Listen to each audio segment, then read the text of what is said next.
best friend. And up in here, I know the story ends with broken hearts and us playing pretend. Break me down, down. Break me down. Break me down, down.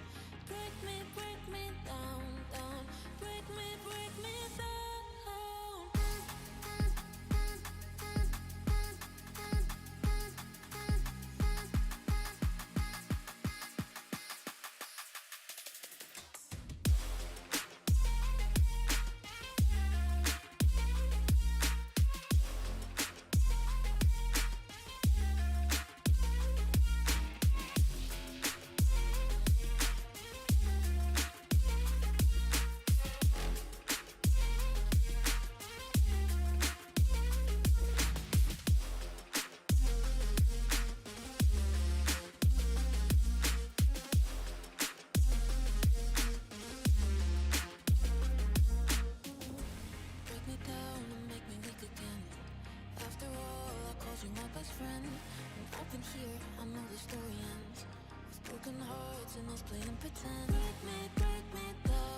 Tell me what it is you seek. Jupiter and Mars fall into my arms. I got everything you need. Oh, don't wait too long.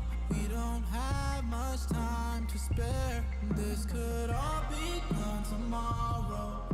So all I need right now is your love. You're taking me higher, taking me higher. So when the moon rises and the flame is ignited, we're stronger together and weaker divided, yeah. Take my hand, follow my lead. Only one way to be. Living young, wild and free.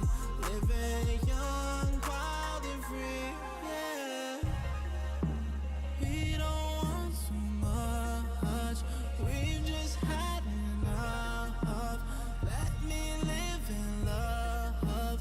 Let us live in love. We don't ask for much. We've just had enough. The only thing I want for us, pure love. We can go higher. We can go higher. So when the moon rises and the flame is ignited, we're stronger together and weaker divided, yeah. Take my hand, follow my lead. Only one way to be. Living young, wild and free. Living young, wild and free, yeah.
the cage you keep me in, but the walls keep closing in. And I don't wanna die, but your poison feels so right. But do I want you in your bed for me? A perfect storm, a beautiful catastrophe.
الحياة لحن، ولأننا جزء من مقطوعة عظيمة تحركنا، تلمسنا، تصنع من لحظاتنا ذكريات بديعة.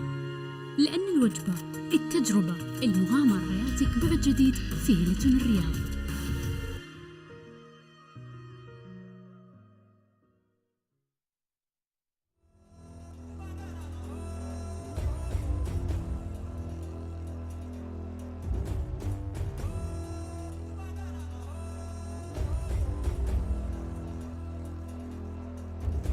All new Honor Magic 5 Pro.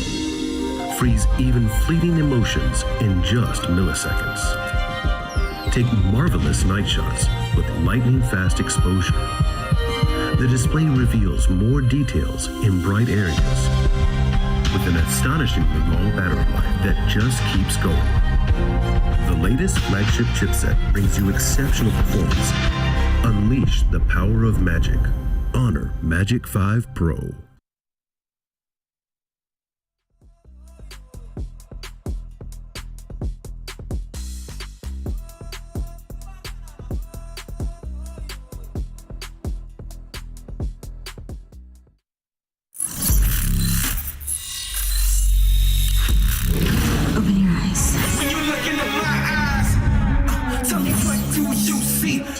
show you the wonders of the mall.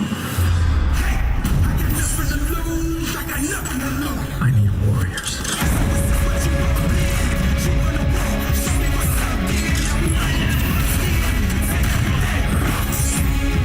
Take everything, leave them with nothing.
tell me what it is you seek.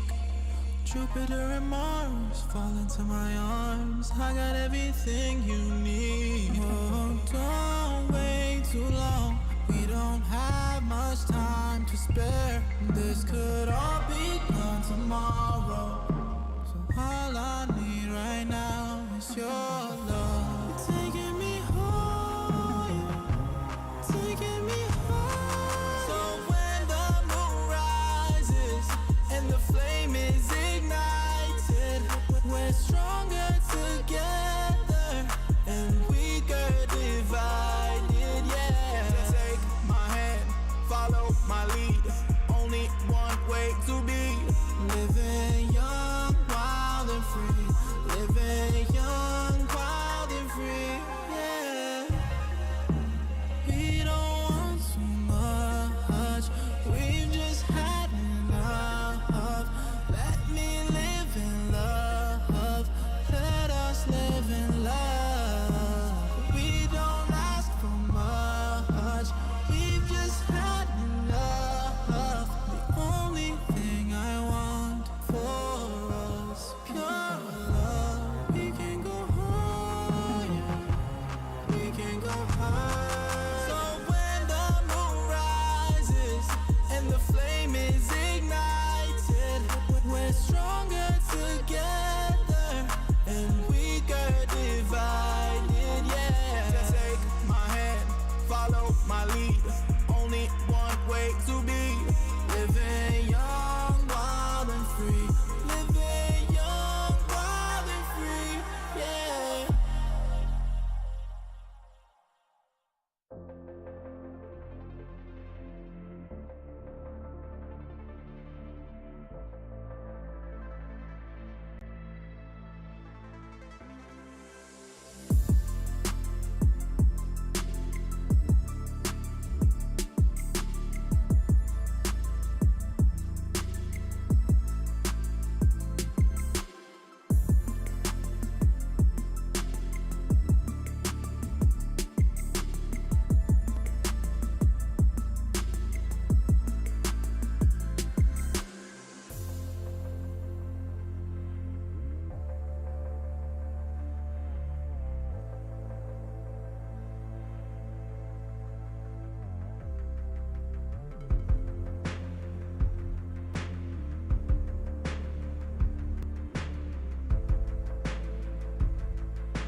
Welcome to Gamers8, where I have a very special player here with me to run through a podcast. We might talk a little bit of trash. We might give you information you guys like. Who knows? But if you stick around here with Nuez from Oxygen, you might just find out a little bit about how he has become one of the... Would you say you're one of the best rookies of your time when you started? Given your results, be honest. Can you name one better than me? No comment. All right, I'll let the viewers decide whether or not you were one of the best rookies in NAL when you came in. Okay, young gunner, young gunner. There you go. Congratulations on the Oxygen rebrand, by the way. The little logo he's got going on there. Looking all nice. Yeah, short. That's it. Beautiful. Let me know what y'all are thinking in the, Twitter, whatever. Yeah. Can people buy the jersey? I think. Maybe not right this second while we're recording, but Okay. maybe 2-3 days. Okay, well, this is probably when this goes out, so you guys should grab an OXG jersey if you want. Yeah, there we go, looking gorgeous. I love it. I have to get myself one, but let's jump in the crux of this. We've got Nuez from Oxygen, one of the younger players in NAL, although there are a lot of young players with all of the old guard sort of leaving, you guys taking over at the moment. Everyone keeps asking me, they keep asking you, they ask everyone under the sun, how do you even become a pro player? How did you go from playing, like, you played SCS for like multiple teams, right? Which is technically in the North American region, what we would say is tier 3. Mm-hmm. And then you were suddenly in Oxygen. You Yeah. just appeared. Mm-hmm. How did you make that happen? Well, I mean, it was mostly to my friends. Okay. Because I was never really going to play comp. What? Okay, now hold on. Pause. You were going to play comp and now you play for Oxygen. I mean, yeah, I was just like, I just streamed rank when I could. And then my friend was like, we should play SFCL or something like it. It wasn't SCS yet. That was when I played with like Giddy and T2 players. So I played like this T3 thing with like Sweater, Right. my old teammate. And we won. I think we won SFCL. And I did really good. Yeah. And then I got a little tryout for like maybe like 6 or 7 CL teams that season. And I took the Giddy one with Inrio and Vivid and all of them. I played SCS one time. Mm-hmm. This only took like 3 months, by the way. Okay, so you speed ran competitive, like you were just skip, I hop, didn't- jump. Yeah, I didn't play the game for like 8 months prior. Like, because I took a long You break. were the most annoying person in competitive. This guy was like, I'll take 8 months off, become a pro. So I just took the game off and I came back, played, and then I played SCS with them. I went like, I hold the record for the like plus negative KD, you know. Right, yeah. It was like plus 80 or something. And then I got the Mirage tryout. Yes. And then I was about to take the Mirage tryout. Okay. Or not even the tryout, I was about to take the spot. And then Fox A and Less Fox A, by the way. Fox A and Redeem and Hopes, Yeah. my 2 coaches, they DM'd me and I was like, being brutally honest, I didn't know who the coaches were. Right. And then when Fox DM'd me, I was like, I didn't know they were good. Like I didn't know like OXG. So I literally Did you watch it? Okay, you're playing. And I never watched Pro. I didn't watch Invite prior. Like when TSM won, I didn't watch it. This Like, is actually. I could show you the This is actually incredible to me. I could show you the Twitter DMs. Because I feel like you're lying to me. It's gonna take a minute. We I have a lot need of the DMs. receipts eventually, and I promise you I'll make Nuez post them, so do follow him on Twitter. We'll make sure that pops up throughout the podcast so that you can. This sounds like the most unbelievable story of a pro player I've ever heard. Someone who said, you know what, I'm going to take 8 full months off, which is unheard of for a comp player, firstly. Didn't even know how good Oxygen Esports was, which, by the way, newsflash, they were very good. They were good. I swear to God, when he DM'd you me, don't want people to take this advice, just to be clear. No, I'm just telling you my story. All right, keep going with the story. This is just my own story. Okay, so you didn't know who Redeemer was, which No, I didn't. legend of the scene. I didn't know. This is actually hilarious. Me and Redeem are like really close, but I didn't know who he was or like that he even played Pro League until maybe like Charlotte, and he was like showing me this clip of like Mint on Blitz. Oh. Have you seen the clip with the Mira, like the 1v5? Unbelievable. Mint on shields. I Yeah. mean, oh. I was like, wait, why does it say SSG behind it? I just like was so confused. I swear to God, if Redeem was here, he would tell you that. Oh, but back to my normal thing. When Fox DM'd you this big paragraph, like, hey, you wanna like we you know all the stuff. We thought you were cheating. We want to try you out. Yeah. I literally told him I don't know how exactly it goes, but I was like, nah, I already have a spot for Mirage. Oh no. Nah, I don't want to try out for Oxygen. I literally said, nah, I have a spot for Mirage. And the funny thing is, I was like, I'll only join if you bring Dream with me. Oh, so you were pulling out the negotiations. Yeah. You didn't even know who this team was. You were like, who's Redeemer? I didn't. You know? I was like, I like Mitch a lot. I think he's the best team I ever had. And I was like, I need Mitch with me at all times, so I'm not going if Mitch is not going. And I assume they made accommodations for your needs and wants. Now we're a really good team with Mitch included. Okay, so we're going to take your very niche way of getting into Pro League and we're going to throw it in the trash because this is not how you should do it. Not in reality. fact, you are... I don't think luck ever really plays in anything because you're a great player and you obviously a good enough player to be picked up regardless of taking 8 months off. But if a usual player, you know, we're talking someone who's been grinding the tier 3 for a while, wanted to get in, do you think it's that sort of networking, the way in which you were able to show people your skills? You said ranked in there as well. Was that really what kicked you into getting noticed by the pros? I mean, yeah, when I streamed, I wasn't like a complete nobody. I would get like 100 viewers on Twitch playing ranked all day. And it wasn't like as simple as that. Like I would post like Twitter clips, like of like crazy just clips in general. That's why I think like Jinxie is so big. Because he just uses every like social network to like grow. Like that's what you need. Yep. You're not gonna be like, you could be like crazy good, but if nobody knows you, it's like who cares? That's exactly right. So like I would highly suggest using TikTok or like Twitter. Yeah. Or like those are usually the two like gaming platforms. So could we'll use me as an example. I am a washed up player coach. Don't put me back in the server. To be fair, IGL okay, but at that point I'd like a worse super, right? Okay. I'd be a worse super. So if I wanted to possibly join a team, I could be mediocre to okay, but my networking, my ability to be seen by other teams is really what gets their eyes on me, my name out, and that's how I get into a team. Okay, well, catch me on Twitter with my clips. You could probably join a Mirage or something, make them better. I'm going to say no comments, Matt, because that's going to get clipped and that's going to go on Reddit, speaking of clips. Okay, well, we've fleshed out how you have miraculously found yourself on Oxygen. It's your first pro team. Like we said, you pretty much skipped every single normal step a pro should take. Now that you were in this position, you're pretty young. You got flung into the deep end. You had to swim really, really quickly. You've done incredibly well to do so. Now that you're there, what is the balanced life for you? Like you've got work, you've got home life, you've got personal life. How do you juggle all of these things? That is the truth. I've been flying like once every other month to practice at the team house. We just did headquarters at Boston. We just did a 20-hour flight here. Now I got to take a 20-hour flight back. Then we're going to be moving. And then stage 1 starts, and then we got to make the major, probably go to Atlanta, and it's just flying once a month at least. It's definitely annoying. So I don't it really have sounds like at time. this point you need an Oxygen private plane. Yeah, sure. I mean, that would be perfect. That would be perfect. That Okay, would be private perfect. plane. It sounds like you possibly don't like flying. No, waiting in that line. It's baby- waiting in the line? Yeah, because well, security is like not, but like just like waiting at the gate, and then like you get on, there's like babies crying, just people, just so many people, it's too many people. All the hundreds of people in a flying tin can. Compact. Sometimes Yep. it's a hot plane. It's just so annoying. Well, I don't like flying because of the turbulence. So personally, I'm not a big fan of shaking around in a, aluminium cylinder throughout the air. So I get that. I'm going to join you with that. But other than the flying and obviously, you're at the team house when the regular season is happening, you guys are all playing. Is the balance of how you work, obviously I see a lot of you guys in NA working out a lot, keeping yourselves a little bit healthy and whatnot.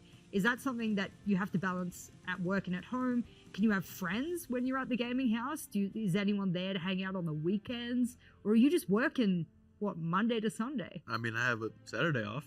You have Saturdays off. One day off a week? Okay. But yeah, I mean, like, when I'm home, I do hang out often because usually after, like, when we're done with this, we'll probably have like a week or 2 weeks off. Oh, good. But it's actually been good because before Invite, we didn't even practice for like 3 months or like 2 months. So I was just chilling. And then like, What? I think, yeah, because we had nothing to do. Like, because we didn't make Copenhagen. Right. So then it was like 3 more months till Invite in February. So we were just at home since August or like September. So It was definitely miserable. Let me understand this. You get into Pro League with almost no practice.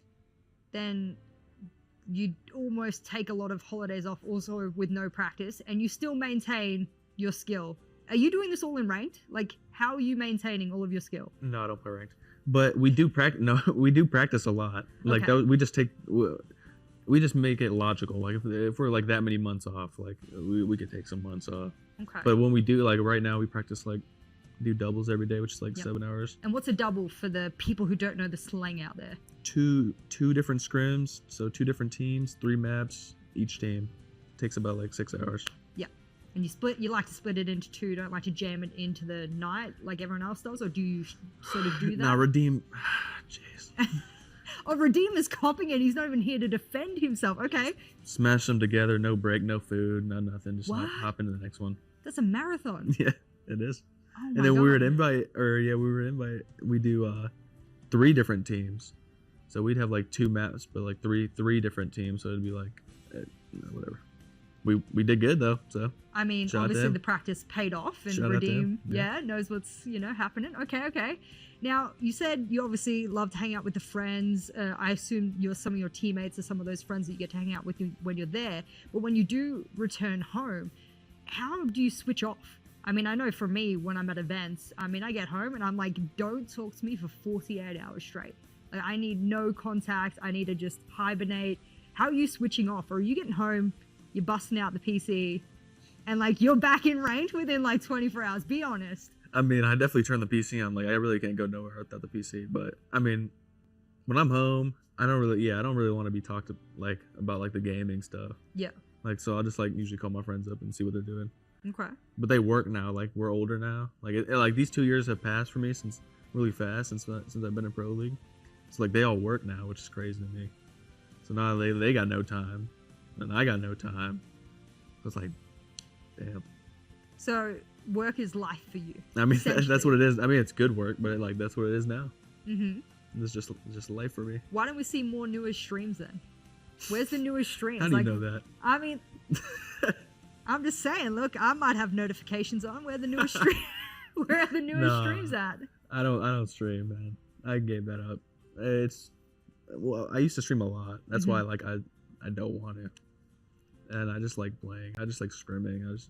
I like the competitive side. Yeah. Like ranked is really bad now. Like there's no fun. No dopamine's going through my body when I click play. You want to be like up on the stage, SI stakes level dopamine hit. 7-0 and W7 on board I- type dopamine. Speaking about that, if you get your biggest bit of revenge on a player or a team, who is it? G2. Oh, ooh, wow. I'm going to introduce a part of this podcast called Newest Trash Talks and Starts Drama. Hey, with another he player. started it. Are He we starts a allowed- lot of things. Well, I mean, it's Alamau, so I mean, Starts it's a lot kind of of things. part of his forte. But are we allowed to speak in this podcast about how he started it? What's the I mean, beef? I just remember he did like an interview and he said Oxygen aren't as good as they think they are. I just like don't remember talking to this guy once in my life. So you've never met Alamau properly? No, No. But he said you guys think you're better than you are. he did beat us, so I really couldn't say anything at that point. And then they got absolutely mopped at the last major, so it's like a lose-lose. Right. Okay. So is now the time Yeah.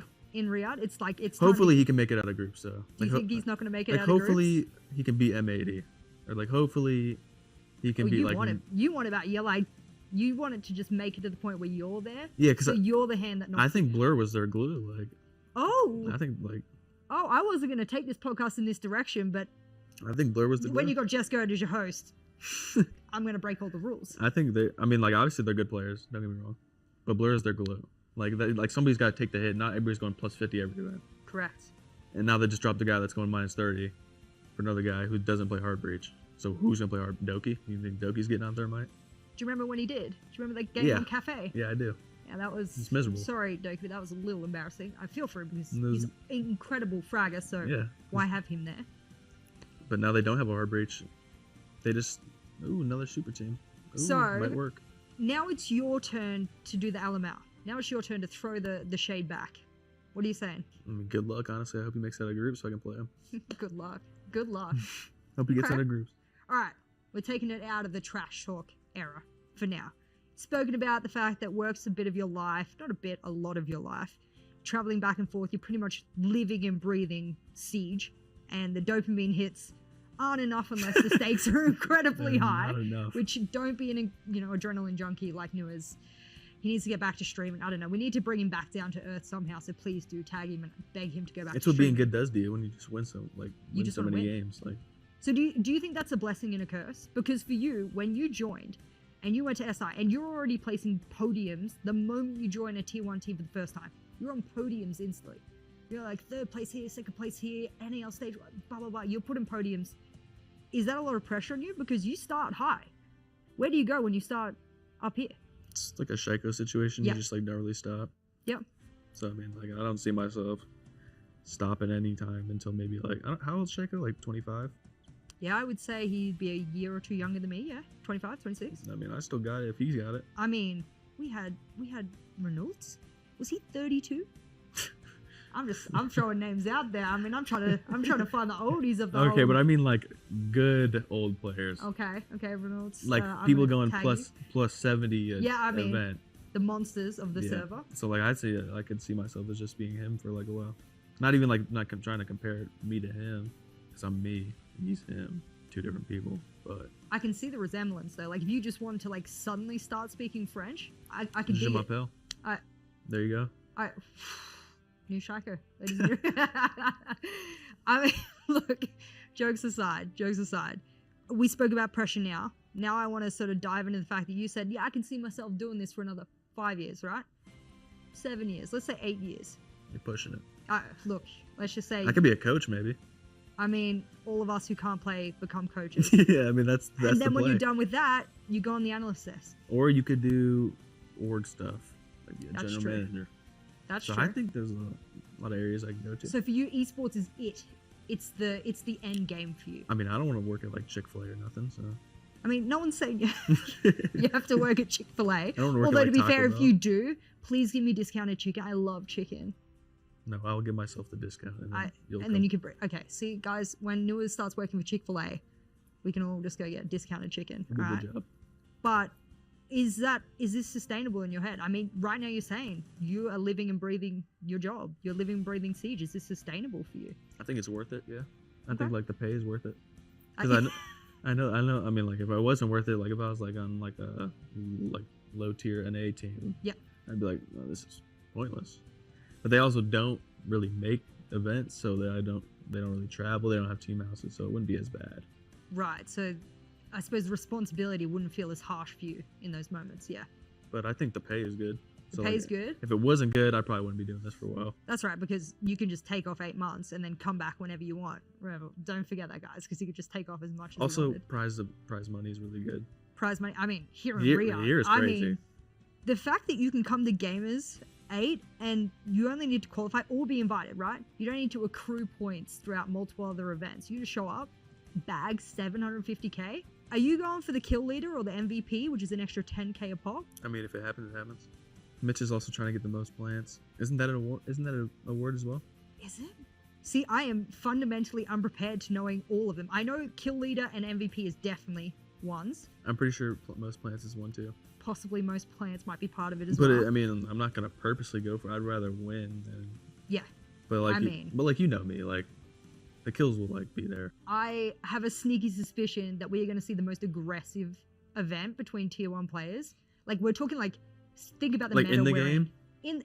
Yeah, let's keep it to in the server if we can, because if I say out of the server, might get cancelled. Yeah. But I'm going to keep it in the server.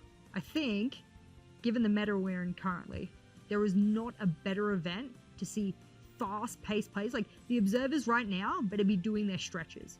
There is no way they keep up with you. Yeah, they do. Are you out the windows? You out the doors? Yeah. Yeah. Well, I'm not giving too much away. He has plans. Okay. Well, this won't be out Oh, well, I don't know when this will till be my out. first game day. Right? Tomorrow's game day, so this Yeah, won't be out so- till tomorrow. Whenever this goes out, you either have seen Nuez's plan or you haven't seen. Just depends who we're playing.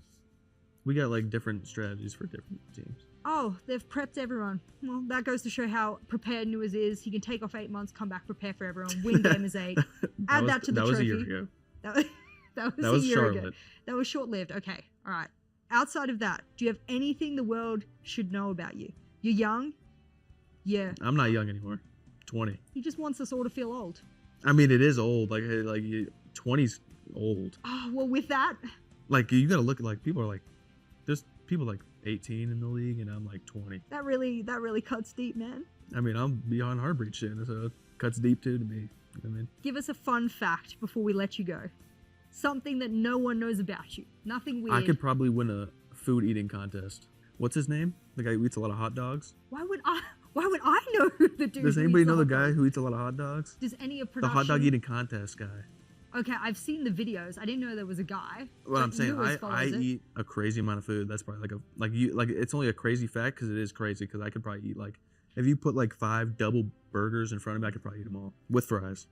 So when the newest streams comes back, very first stream, I mean, on stream I'd eat a lot. Also, that's a crazy fact. all right, please do it. I want to see it. That's the fun fact about Newers from Oxygen. Brand new rebrand. He has a big, whopping revenge story awaiting Alamau. So if you watch this Alamau, do watch out. And of course, his team is hoping to take away the 750,000 big ones. And it's going to be a crazy game. That's what I'm taking away from this. Also, this event's crazy. I was at the airport and there was a Gamers8 like billboard. He's not lying. He's I not. was, Everywhere I look, Gamers8. I was like, close what my is eyes, that? There's a billboard on the back of my eyelids that says Gamers8. It's just I don't know how purple. they I did could see the purple. And I don't know how they did it. Gamers8. I just couldn't believe it. All right. Well, whilst you're living, breathing Rainbow Six, we're going to be living and breathing Gamers8 here in Riyadh. That was Newers from Oxygen. I'm Jess Goat, and we'll see you for the very next podcast whenever we decide to come back.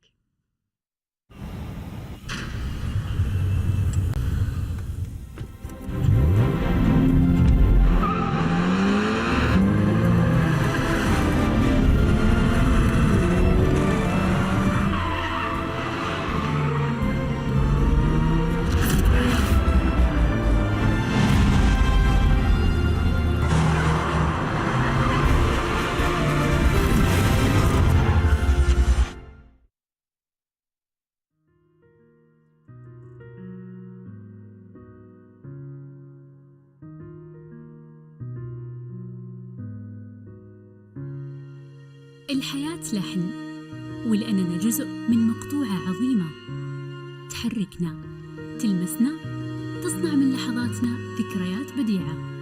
لأن الوجبة، التجربة، المغامرة حياتك بعد جديد في هيلتون الرياض.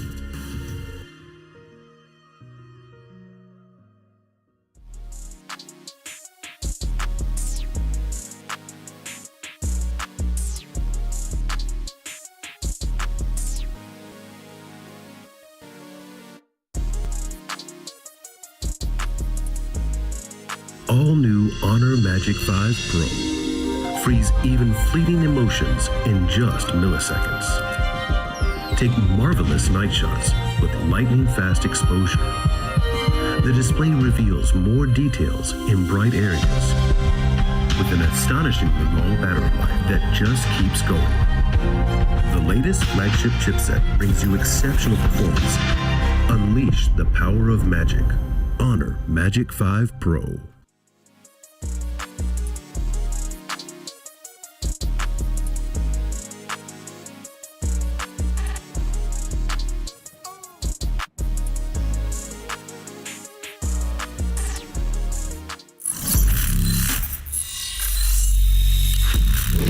Open your eyes. When you look into my eyes, tell me what do you see? Tonight I'm gonna show you the wonders of the mall.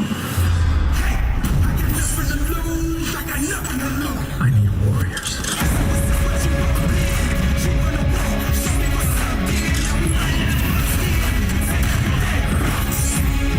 Take everything, leave them with nothing.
in here, I know the story ends with broken hearts and us playing pretend. Break me down, down. Break me down. Break me down, down. Break me down.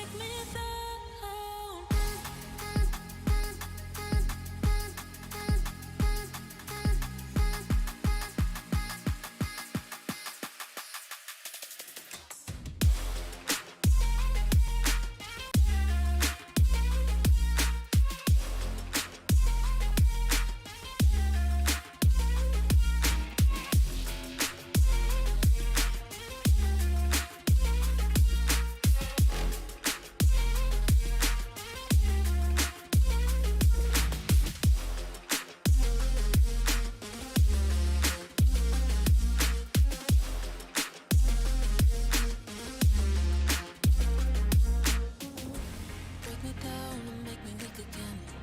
After all, I called you my best friend. And up in here, I know the story ends with broken hearts and us playing pretend. Break me down, down. Break me.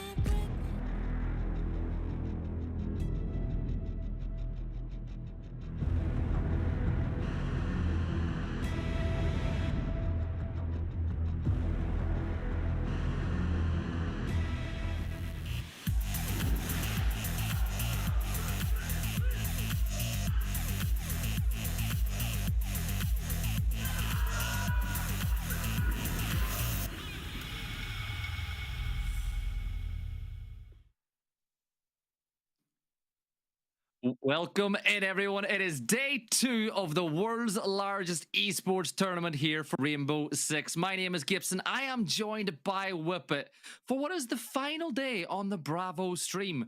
Whippet, yesterday was fireworks on this channel. Are you expecting the same on day 2? Oh, you know what? High expectations for that. Yesterday, we saw the opening game between M80 and G2 go all 3 maps. I think the behemoth of a match that deserved. Then we saw W7M show how good they still are after their victory in Copenhagen with a dominant performance against Cyclops. And then we had our final game of the day. The upset. G2, the reigning Invitational champions, knocked out by Falcons in a dominant 2-0 fashion. And that means G2 were the very first team to get eliminated from the group stage here at Gamers8. A result I don't think anyone expected. Well, what happened yesterday was G2 got sent to get T2 at the airport, and they'll be making their way home back to Europe. But the thing is, most of yesterday's games were really one-sided, except for on our stream. And when you think about it, right, you had the 3-mapper for map 1, then you had Falcons blow G2 out of the water in the last map of the day. But our second game involved one of today's teams, and that was the matchup between CAG and W7M. And when you actually look into it, even though it was a 2-mapper and the skill differential was clear to see, I think looking at some of the other games that we saw yesterday, it was still one of the more competitive matchups over 2 maps. I mean, it was certainly more competitive than Cyclops' opponent's first matchup on the stage at Gamers8. But, the way I like to put it is we saw a title contending team of W7M against a mid-card team of Cyclops. I think there's still room for Cyclops to improve. They need to amend mistakes today. Remember, they're playing in an elimination match here on this stream, so they lose, they go home. There are ways for them to get improved. New coaching staff came into that team, so I still think they're molding it. And Cyclops have that potential to challenge Scars for maybe the best team in Japan if they can find that rhythm and method. It'll certainly be a fun one to watch over the course of the year. But you mentioned 3 or 4 pretty big organizations there in that chat. You mentioned, CAG, you messaged OXG, G2, Falcons. Well, it's not only Rainbow Six that a lot of those orgs are competing in. They're competing in a plethora of games across Gamers8, and they're trying to win the title of the best club, the best team at the whole tournament. So without us explaining to you at home, let's let an expert explain to you what these teams are playing for. This is the clubs program.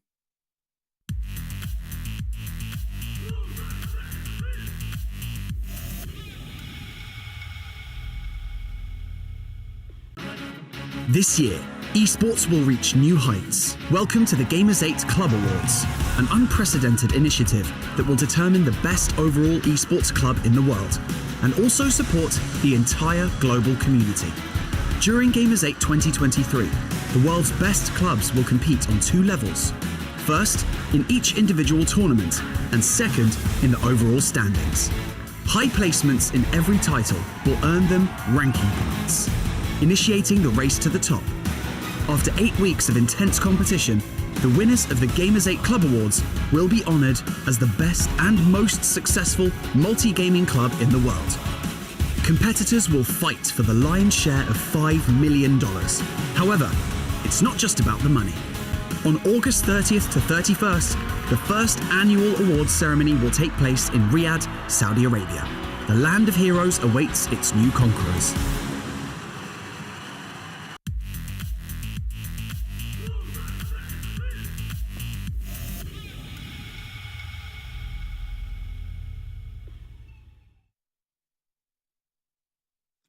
I don't think either of us could have put that better than Mr. Barney Banks himself in that video.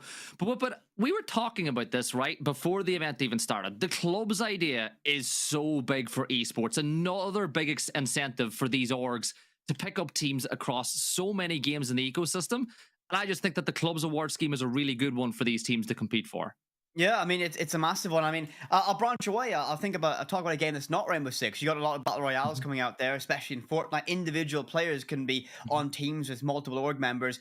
You know, if you weren't represented when you qualified for this, well, all of a sudden, an organization with a couple of other teams might be going, you know what, maybe we'll give you a shot, and that could be a huge opportunity for more players to make it in. But there is that extra layer to this competition. These big orgs will be really wanting to do well. You got to feel that G2 is certainly disappointed that their Siege roster, well, first to go today, or yesterday. Yeah, first team to go home were the world champions. But we're speaking about the prize pool that's available to orgs. Let's look at the prize pool that's up for grabs for these teams that are taking part in the Rainbow Six event as well. A total of $2 million up for grabs. But the big number right there, the majority up at 750,000 for the best Siege team at this event. It's a nice chunk of change, I'd have to say. And that's a huge motivator for these teams to go in and say, listen, it's a great prize pool. Go out there, do your best. This is, remember, during our off season, we're in between stages of our mainstay league. So this is a huge motivator and a huge drive for these teams to keep working in that off season and always strive to find that next level of performance. But of course, every team going into this will be getting a chunk of that. And you see the G2 did leave early, but they still have 75,000. Now, our format for this event, a nice little graphic to run you through how everything's looking for this. So Gibby, talk us through it. So the best way to explain this is how we did it yesterday. It's essentially 2 phases. The group stage is a double elimination bracket, and then the playoffs is a single elimination bracket. So all in all, you got to win 2 games to go through. You got to lose 2 games to go home. That's how you make your way into the top 4. It's a nice little touch, though, but isn't it, that when you do get to the group stage, when you did qualify for the event, it wasn't just a single round of fixtures and you go home. It's literally playing for something in every single game. Every game has that value to keep yourself in that upper bracket advantage or fighting for survival in the lower bracket. And then, of course, I mean, the finals on the main stage, all down to that single elimination and that grand final best of 5 to crown your champion this year at Gamers8. I love this format, actually. I think it's great. It gives you constant action, constant stakes to all the matches. It's always that high-paced action, and we already seen teams going and getting eliminated. We'll have more of those today as well. It's a really fun format as well, because in reality, if you go to this tournament and you go undefeated, you play 4 teams and you win the whole thing. But if you lose your first matchup, you've still got a chance of playing those couple of extra games to still make your way to the final. Now, let's have a look at the teams that are going to be taking part tonight and over the course of this event. So, obviously, top left G2, first team that you see on your screen, first team that also are going home. Next up, we got OXG, W7M, and Falcons. But that bottom row whip, it's looking pretty strong as well. Rounding out the EU representation, BDS from North America is Amiri, NIP coming from Brazil, and from the Korea-Japan region, it's going to be CYCLOPS. And you know what? This is... When you look at this, these are the best teams in the world at the minute. W7M are your major champions. G2 were your reigning world champions. Falcons knocked them out, showing how worthy they are. And M80, I think it's pretty safe to say, are one of the teams that many people float around the idea of a near super team, especially with a huge import player coming in. But W7M, to me on that list look like clear favorites unless BDS want to retain that crown they gathered last year. Yeah, they've been in a bit of a hibernation of BDS since Jönköping last year, and they'll be hoping that this event, like last year, can inspire them to some success going into the closing stages of the year. But we've spoken a lot about the teams that are here. Let's now hone in on tonight's matchup, this morning's match. Wherever you are in the world, the very first game you're going to see on your screens is CYCLOPS taking on the one and only OXG. And Whippet, this is a matchup where I think it's probably the two most contrasting styles that we have at this event. You have very different styles working into it. You have the North American meta coming in with OXG. You tend to play within that style. And the Strat Bowl of CYCLOPS. It's always unpredictable. As Vito rolls out beneath us, and we're going to see Oregon, the first one to come out there. That's going to be map pick advantage for OXG, personally. I think that more default style is going to be very difficult for CYCLOPS to break down. Gibby, any other thoughts on what maps you might see? Well, I thought that we weren't going to see Oregon. It's a high ban preference for both of these sides, and I didn't expect to see Theme Park either, if I'm being honest. So, two teams that I suppose they're hiding something all year. Now you got to take out those hidden strats. Final bans come through, and the decider is Chalet. And funny enough, Chalet is the map that you and I both agreed we would see in this matchup. I was not expecting Theme Park. I'm not too like it was not on my radar for this one. Chalet, I was hoping we were going to get some action on, but the fact that Oregon pick comes out to me, that's going to be advantage OXG straight away in this series. I think that style is going to work out very well for them. You got to think that they came to this event. They're playing a very North America centric meta, and that's kind of where I think Oregon's going to be more beneficial. But it's time to get ready for this one as we dive into action. Elimination matchup, OXG versus CYCLOPS here on Oregon. Gibby, any predictions you want to make right now? Well, I expect the first ban to be Dokkaebi from... Okay. Nope. Bravo. Oh, Monty. You're wrong. This has to be a Monty ban from OXG or else they're trolling. It's as simple as that. It was locked in a couple of seconds. The ban comes through. And they're not trolling.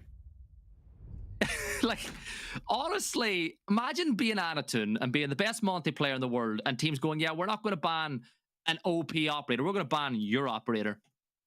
A very targeted ban of the Brava arriving from CYCLOPS there. Now, the thing that stands out to me is we saw a little bit of use on Clubhouse of the Maestro from CYCLOPS, and maybe they might want to bring more of that out. The Brava being one of the hardest counters to Maestro at the minute, so banning that away might enable them to bring that off-meta operator to it and very quickly lock in that final defender ban. Pick your poison, what will it be? And it's a Kaid banned away. And again, you see Kaid banned. It means that teams, whenever they're playing in that basement defense in particular, it means you can't Electroclaw the hatch. And you know that a lot of teams like to play with that E-box open and play in and around Shaiko, or some teams like to reinforce it and do the opposite. By getting rid of Kaid, it removes one of those options to these sides. Now, as we get ready for round one, Whippet, there was two players, though, that we really wanted to highlight. One from each side going into this one. Shibisu on the side of Kag. I think, you know, Blackray and Anatun are the ones that usually get all the flyers. But yesterday, there was so many times when Shibisu was able to get in between enemy lines, cause real problems, and whenever he was getting kills, it wasn't one. It was usually, you know, multi-kills in the space of a couple of seconds. Shibisu, especially on the attacking side, felt like that lurk role that may or may not exist, depending on who you ask, and was always able to poke and probe and find a way in, as you said. Moment a weakness was presented, it was Shibisu that sent it in and always got control. And we'll watch that when Kai go on to that side swap. They operate in they don't really use a five-man cohesive unit. They have little groups of people that operate in like tandem, and that's how they have success. And Nuers is a great drone placer, watches that warden go all the way in the shower's hallway. And one of the players that we hear a lot of hype about inside of OXG is Nuers. I've often heard him, a phrase that gets rattled on social media is the North American Shaiko. Well, to be the North American Shaiko, you have to beat Shaiko. We didn't quite see that one yesterday, did we? No, you're going straight for the jugular of NA straight off the bat this morning, and Nuers will reply by getting the opening pick. You've activated him. He heard you. He heard what you're saying, and he is going for it. But it's reverse psychology, Gibby. That's all it is. There's a lot of fanfare about him. And I think at times he has lived up to it. At other times, I think he's still getting, you know, used to the highest tier of competition. But on the other side of things, Foxy, he's rocking the Nomad this time around. Me and you love him. His longevity and his career has been so good so far. I think he's so good at what he does. And again, I think he is OXG at the moment. Well, I mean, one of the most, actually, the longest standing player on this team. And you really have to say, to stay in and stay relevant inside North America, which has been a very competitive region for a long time, there's credit to that. And often, you know, he's that team leader, builds these teams, comes into it. Newers finds a second, and then we lose another member. CYCLOPS reduced now to 2. Reverse psychology's worked, as now Newers trying to prove me wrong and earn that title of the North American Shaiko. Yaga upstairs on a hatch, he'll try and deny any rotations up inside a meeting. Chibsu, that player that we highlighted for Tag, beginning to toy with the idea of getting aggressive. I don't think that's the wise choice. As proven by that one, as Yog holds it down, denies that push, leaving it all down to CYCLOPS alone, and 1 versus 4. One of the things that OXG are really good at is playing the long game and clearing a map piece by piece. They're clearing through CAG right now. CYCLOPS is actually going to get away with this one, but there's the swing from Yaga. Perfect timing. He does get the kills, but that was just a really good clear. A brilliant opening round from OXG, and exactly what they needed after yesterday. We spoke yesterday a little bit, actually, about what we think the best jerseys at the event are. And, of course, you can see those lovely brand new white OXG jerseys. Rebrand coming out from the org for this event as well. I'm a big fan of it. I like the new logo. I'm a big fan. It's a really good rebrand. They baited the whole community, you know, with their tweet a couple of days ago. People really wondering what's going on with OXG. I think a lot of people were like, no, there's definitely a rebrand. There's something coming here. I love the new look. I love the new logo. They've come into 2023, and let's hope with a new look, new branding, they can come in with a new style and find some new successes this year as well. I already own a nice OXG jersey as well, one of their old limited edition white SI jerseys from many moons ago at this point. Rocked at the Charlotte Major for that. So, round 2, back to the basement for CYCLOPS, and the question I'm going to ask is a really simple one. CYCLOPS' problem, one of their cruxes is they're always over swinging, always over aggressive. When you have talented players like Newers on a team, you're going to get punished. Right, as much as I made a joke saying about the NA Shaiko, he's a very, very talented player. And if CAG are like, oh, let's swing, Newers is going to shut you down. There's no other way about it. You swing, 2 Newers, you die. Simple as.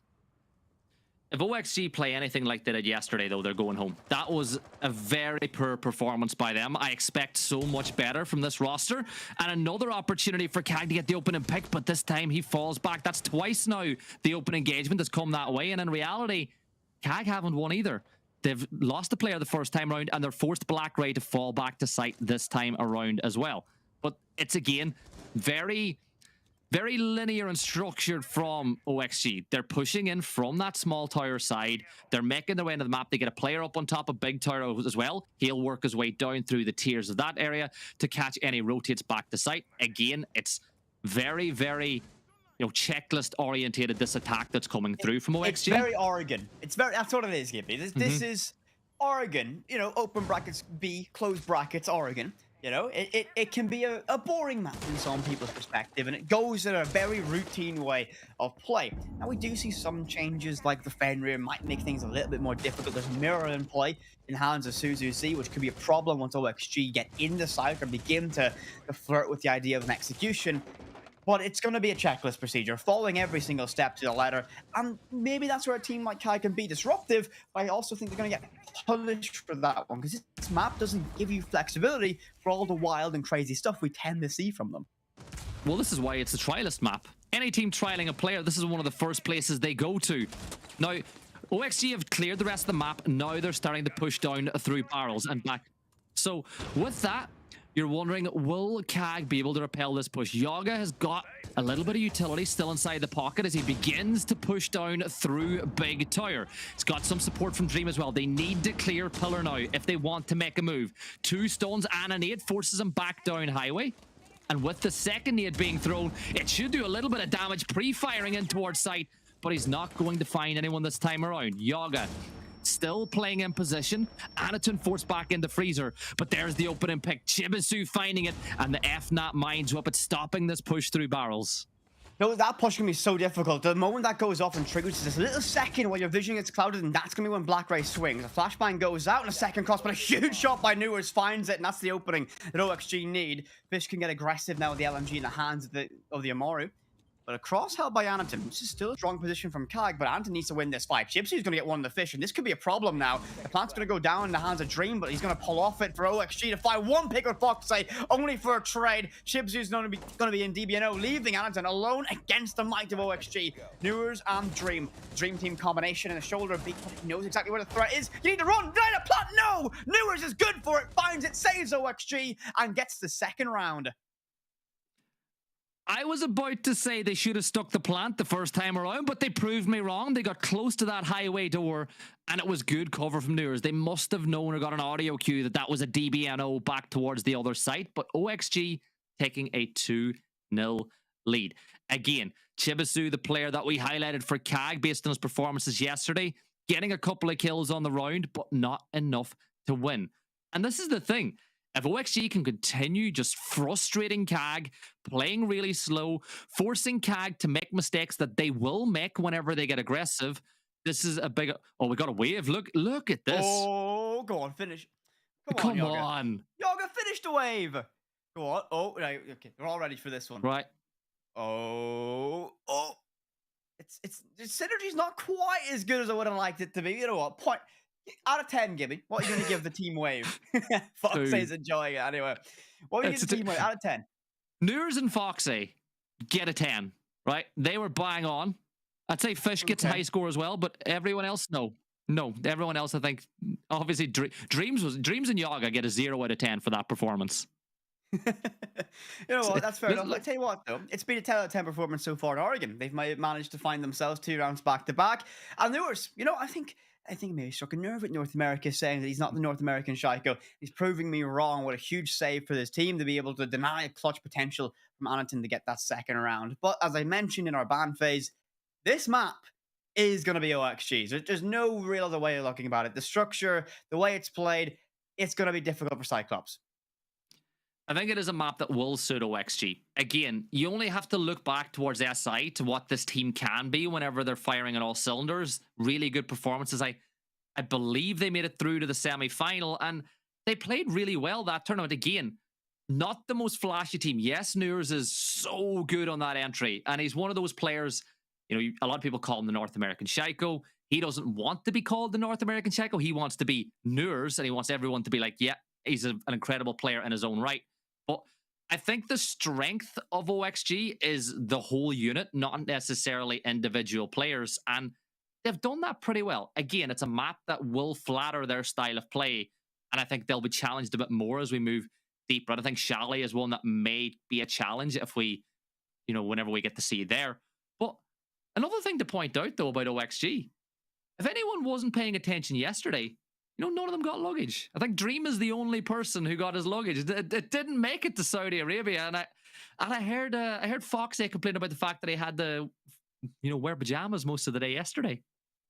Yeah, I think they might have put the pajamas back on. They're looking pretty relaxed in this matchup. You could say, I mean, yes, hopefully, I fingers crossed, they all had all their essentials: keyboard, mouse, audio card, headset, or earphones in their carry-ons. That's tip number 1 for anyone, any aspiring pro players. Never put it in your check luggage because it'll never show up when you need it. We had a very similar story last year, actually, at Gamers8, where someone didn't have a mouse when they needed a big moment. Do you remember that one, Gibby? Yeah, I think he borrowed a famous analyst's mouse and got won a 3v1 against Team Liquid. I think it was a pretty good performance. The guy called Kaneo, if you remember him. Oh, the throwback name. Of course, last year, the opening, the very first appearance of Rainbow Six Gamers8, Kaneo on Wild versus Liquid was fresh as mouse, was able to get one of the most iconic clips that won. One of the play, I think, one clip of the entire tournament with that one. So hopefully they have all their other kit. But we are in a technical pause at the minute, so we're just waiting for those tech issues to be resolved before we get back into the action. It's still a difficult thing to handle this matchup because we've only seen 2 rounds of it. It has been dominant from OXG. I'm waiting for to see CAG if they can get anything rolling, but it's going to be a difficult day in the office, especially on this opening map. On the first map, yes. And I think there is a lot of CAG fans watching this broadcast as well, so we'll show them a bit of love on their side. Again, they played W7M yesterday, the best team in the world right now. A team that looked near untouchable in most of the games that they played. I think their run from the start of SI all the way through to the end of the major, the only real game that they lost was the SI final. They're so good. And CAG won a couple of very impressive rounds against them. They were able to find the soft spot in those W7M defenses, and they were able to exploit.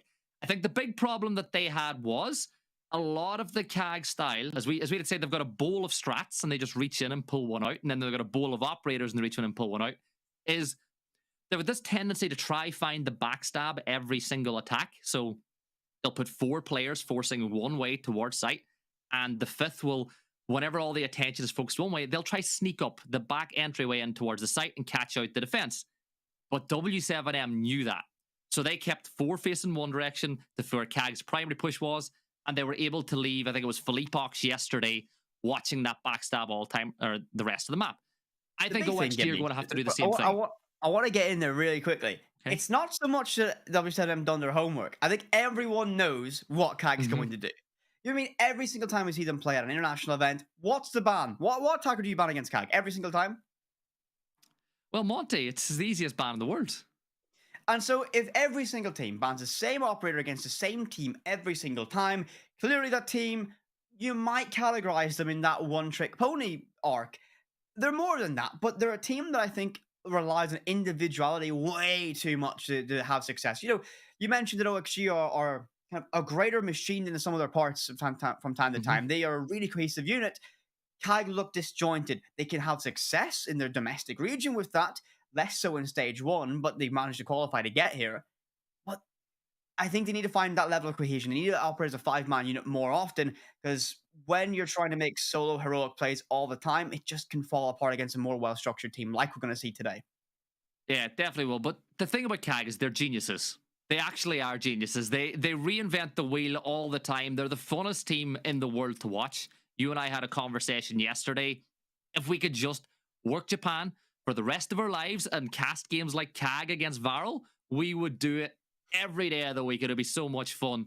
Now, while we are going through the tech pause, we are going to jump into a live broadcast pause as well. When we come back, we'll have the continuation of OXG against CAG.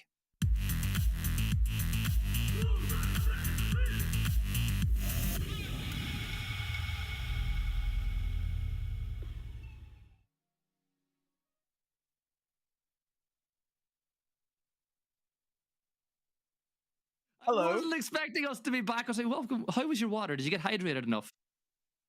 I was quickly trying to get myself hydrated and ready for this one, but the game was ready sooner than expected. So the caster jump scare was for everyone involved as we can get ready to dive and resume this matchup. I wasn't expecting that one at all, Gibby, but it's time to get back and resume OXG versus CAG. We always find the best way to make jump scares. So let's throw it back into the game, and we're here for round 3. Change of scenery this time around, as we are going to move upstairs towards bunk this time around. And what way are CAG going to set up their defense? Well, the way normal teams do. This is the thing. They always do set up the same way as every other team. You know, as we say, the foundations are solid. It's what happens in the 3 minutes after the prep phase where CAG get to playing the way they normally do. And interestingly enough, but the first thing I'm seeing is the first one of those Echo drones are being put down inside of dining, and they're setting up pretty strongly here on the ground floor. I've seen a lot of use of the Echo from the side of CAG, and you know, it's given me nostalgia. Think about who was it that revolutionized the use of those yokai drones? Of course, it was Big ET back in the Berlin Major, but it's not really been a very popular tribute for many teams at this point. And Anton is going to finally get that opening pick that CAG have been hunting for every single round so far. They extend on that one-player roam, they hunt for that opening, and it was this time it was going to be Dream that falls, and that's the Aruni, or so the Amaru, gone first. That's a big pick, because usually you send the Amaru and the T3 really early and take control of that section map. So now all of the pressure that's going to come from this small tower side is going to be pretty linear. Now OXG need to get some players over towards Master Bedroom, but instead they're still pushing with 3 members, and it looks like they might even be thinking about going up White Stairs. Now, the Gridlock pick again, we saw Gridlock get used expertly in one of the games yesterday. Going to get used here again to try prevent any rotates coming through. Now, if I'm OXG and I know that Anatun is on the roam like he is right now, you toss another one of those a couple of those mines out on the ground by Zulu, which is where Anaton is right now, and you toss the rest over by Kitchen. But it's a little bit slow on getting on the move, and Anaton might be able to find another one here on to Nurs. Yep, that's exactly it. You almost see the future Gibson's. Nurs is next to fall. CYCLOPS find a second. Anaton makes it a third. Fish is next to off the board. And well, this is what we mentioned. When CAG find a way in and those individuals can shine bright, they can find rounds. So we're actually in a bit of a problem now. And left in the 2 versus 5. They have to try and brute force this, but Yaga, well, he's going to find the opening on the black right. Foxeye down below. The wily veteran has all the experience to draw upon in these positions and can likely direct Yaga to try and find an opening to expose CAG. And down below in Classroom, Mercury could be a problem. This pinch seems to arrive on him. Yeah, I'm loving this roam game that CAG have going right now. Now it's Arcule who's playing that position. Anaton is repositioned over by Trophy. There's the FNAT going off. You know that you've got the player trapped inside of Walken, and there's another attempt at spray. Goes for the crouch, tosses the C4. It's going to go bang, but nobody is going to fall this time around. A little knife in case he pushed up close and personal, and there's Arcule to get another one. It's a 4 versus 1 now. Yaga stepping inside a Trophy, but this is a great round. Great cross being held. Arcule is able to get the kill, and well, I've seen it in chat a few times already. Anaton win, hashtag Anaton win from all those CAG fans. Well, they got their first round win in round 3. It's crazy. All the CAG fans out in numbers today to support their team from Japan to get the job done. They find their opening round here against OXG. The storyline of that is going to be the opening engagement. If Anaton can find the opening pick, there's a very good chance that we're going to be seeing success from the side of CAG. And that was a 3-piece that Anaton was able to collect. He was able to find that success, and if they can do that again and again and again, OXG might find some rounds slipping away on the offense. Anaton is a difference maker, though. He's one of those players in APAC that just finds a way to have a high impact, even when he is target banned 99% of the time at international competition. And not only that, he's got I saw the mainstream saying that he had the pool buff yesterday. The only team to do their team interviews by the pool. Gibby, don't remind me. Don't remind me of the pool that's in the hotel. We were out there last year. We got to enjoy it, and you're back to us. So believe some I don't know what's going on. Some mystery that we have to solve. We can talk about that pool buff, of course, that we have. How Curly was chilling as Ian Chambers interviewed him last year. If I remember rightly, Gibby, you actually put a pool debuff on a player. Yeah, a bit of a debuff. They were unfortunate enough, Damwon Kia, to meet me, and things didn't go well once they had a conversation with me at the event last year. But look, it's another quick pause here. But I think while we do it, there's something we didn't do in the pre-show that we always like to do, and that's talk about kind of predictions and how this game is going to go as well. Now, I know there's a lot of NA fans in here, and OXG are a team that a lot of people expect to do well. I actually think, though, that this is a game that, based on form, CAG are looking maybe slightly the favourites going into this. And I know, again, this is not biased. This is not anything that from my side as a caster. I love the guys in OXG. I have a lot of time for Foxy in particular. But I just think the way that CAG play is going to cause trouble, especially on attack. I agree. Now, you know what? You asked for a prediction. You even mentioned it, right? Right. To put things into context, OXG, that's my North American team that I support. I've been on that train for a very long time. Gibson can confirm this. This is the best chance that CAG have to send a North American team home. The performance we saw yesterday on the A stream against BDS from OXG, well, it was poor. There's no other way to put it. They didn't show up. They weren't there. And a BDS that hasn't had a great run of form inside domestic competitions in Europe recently came out and absolutely smashed them. Whether that's the fact that BDS are a LAN team, it's a pretty common idea to see them as that, but it actually never got started. They never got into that game. They've already had a better start here. I do think they're going to be able to take this, but it's not going to be easy. Once we get to a map like Theme Park, if we need Chalet, it's going to be scrappy and messy. I see this being a potential 2-1 for OXG. I think as much as the inner CAG fan of me wants to agree, I think you spoke to logic there. I think OXG are a team that, I think when you look at teams around the world, right, that are momentum based, right? When you look at teams that they don't make their own momentum, but if you give it to them, they start winning games, the confidence grows, they play better and better, the same way they were at SI. You know, there was a point at SI where you were like, they're just going to find a way to win. They're not going to do incredible plays. They're not going to blitz a team out of the game, but they hang in there. Usually whenever they're playing well, they hang in there and they find a way to win. So we're going to throw it back into the game now as we get ready to see round 4. But this is the thing, if OXG can just stay in this game, I can see them winning. And the confidence that they will get from this, is it going to be enough for the team that win this, though, when you consider that they're going to play the losers with a bit of, I think, is it W7M, BDS? They play the losers of that one? That's not a game I'd want to be playing in. No. I mean, if playing anyone in an elimination match is just not going to be fun, because you know the stakes, you know the consequences. If you lose, you're done. And no one wants to be leaving more empty-handed than you could do at an event like this. Mm-hmm. The only thing is, though, you do get eliminated. You know, we made a lot of jokes about G2 going back. As far as I know, the players get to stay to the end of the tournament, so, you know, they'll get to enjoy the hospitality and have a bit of fun out there. But so are you telling me that G2 have lost early so they can have a nice relaxing holiday where they can chill by the pool all day long? I didn't say that's why they lost, but it's going to say it's what's going to happen because they lost. And to be fair, as a G2 fan, that is my hopium. That is my copium. Alamo and Doki just chilling by the pool now, watching these games. I'm a fan of it. But anyways, back into the game once more.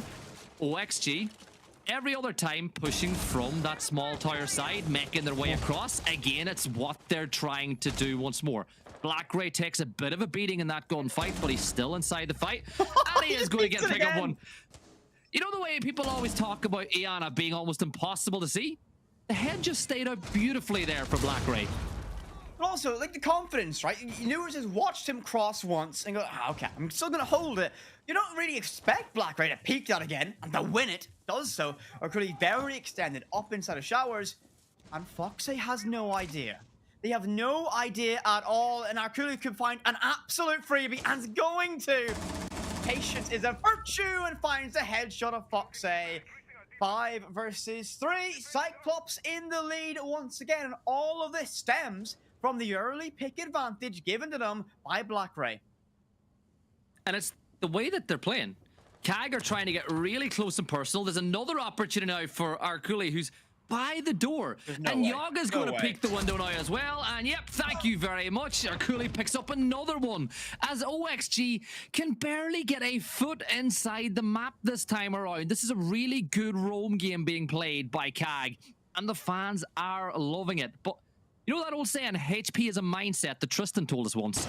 That's the way CAG are playing. Fish is going to peek, finally takes down Arculi. But again, even on low HP, they're staying in their fights. But at this point, it's like 70 seconds left, and you've got one player, you've lost 3. I think that's a worthwhile trade-off for CAG in this position. So now, OXG, it's time to problem solve once again. Fish and Dream, the last 2 standing. So you have a veteran in the hand of Dream. Great support player. A mirror window facing in the laundry, facing in the freezer. So you can't really push that one safely. So a rotation called. They'll likely try to hit backstairs. They'll feel that might be a weak point. But Bobby, closer, and with time restraints being a problem, it could be a direct avenue of approach for them in this. Cyclops, don't overextend. Don't get too silly with it. This should be a second round and you can tie up Oregon. Yeah, so what OXG are going to do now is open up those hatches just to maybe make CAG wonder where this push is going to come from. But again, they can rule out Freezer. They're not going to push through Freezer. If they push down through Laundry, there's another mirror window that's pretty common in position. Shibizu is in great position to just impact trick those pellets as they try to open up that window. Now, what this does is it forces OXG to take on gunfights that they cannot win. Dream is going to push down through Freezer. Fish is going to get picked up by the player on Bomb Chassis. He's going to get in a gunfight. Shibisu gets the kill. That is such a good adjustment from CAG. They realize, right, that OXG push from small tower every single time. Well, instead of wasting one of those mirror windows looking in towards barrels, let's put one in Freezer. So even if we do lose the battle by small tower side, pushing Freezer is ill-advised. I love that adjustment from CAG. For everyone who's supporting OXG, this is a very scary idea. If you lose Oregon, the map that I think lends itself to the North American style of play the best in this matchup, that's going to be warning lights popping off absolutely everywhere. But the big thing is, if you cannot lose the opening engagement, you can find the opening pick, like, tend to crumble under that pressure. Their bounce back statistics are not great. And when we mention bounce back, that's the start line of where you can recover around after suffering the opening casualty. And KAG, well, like to have themselves an early advantage in a matchup. They very much struggle to get back into it after that. So, for XG, perhaps maybe a more cautious approach to getting into the building. Perhaps more thorough droning. I think, again, though, it's KAG realizing what OXG are bringing to the table. You know what? You can't give Anaton Monte. Give him a clash. There you go. He's going to rock that this time around. It's not the same. It's not the same, but look at yesterday. Look at Batman whenever he was on KAG, or whenever he was on the Clash yesterday. Iconic on KAG. Whoa. That'd be Jover. It would be Jover.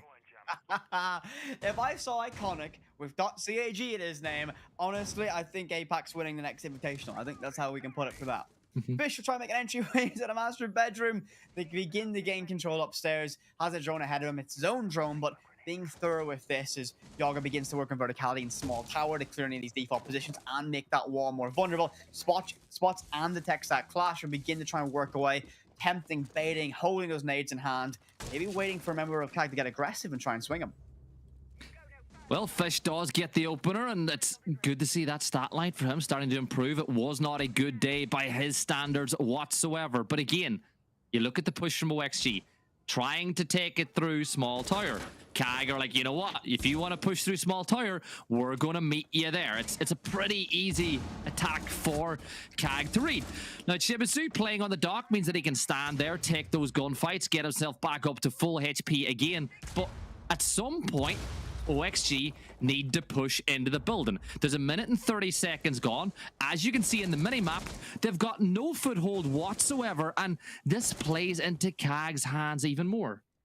The play devil's advocate for this one, though. They've got one less rifle, one less SMG to work with. They have that clash, and it will take a lot of time, resources, and utility to clear Anaton in that position. However, it's one less active gun for OXG to necessarily worry about. And Fish is going to cause a problem. I speak too soon. Chibisu finds him, and a second one of the newers.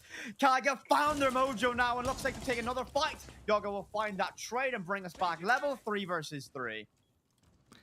But still, you've got that problem that when you try to push through, Clash will just start shocking you. That's what's going to happen. They're going to try to plant. The C4 goes, and Arculi gets another one. Habana peeks out as well, but Dream manages to step across, and then there's Anaton getting a little bit too aggressive, and it's all down to Arculi, and Yaga and Dream combined to get the round win. But again, that's the thing with Anaton, okay? Sometimes he gets a little bit too aggressive. That's what happened. And then once you lose that player that's by the door, it becomes a very difficult defense to hold. And OXG are able to capitalize and take the round win. That is a systematic problem with this roster, though, right? For CYCLOPS, every single time they have an impressive run against a team, they overextend, right? In that position, they have that round almost wrapped up in a nice, neat little bow. However, Anaton extends a little bit too far, gets caught out, and a teammate like Chidor in DBO. There's not much Sudo's he can do to save that round against that position. Everything's open up, has to swing, has to fight, and the cover is good from OXG. Just don't extend. I know, I am a massive fan of this aggressive in-your-face playstyle that we see from CYCLOPS, but they need to slow it down. They need to find that moment where it's, you have your aggression, you have going all out, all on that throttle, find the brakes when you need it.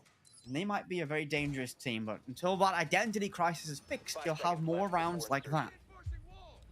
And you can be sure that Foxy will be saying to the team, right? If they're going to get really aggressive at our points of entry, which is what we're going to do, they're going to begin getting close to the building that little bit slower, using their drones more effectively. This is one of the reasons why I think Foxy has had such a long and good career in Siege, is he is able to diagnose these things. He is very good at his job, and I think that, again, there's the thing, right? They want to push in from that small tower side again, but instead of just one drone, they send in 2 first. They're fully clearing that side of the map because they don't want to risk losing the early pick.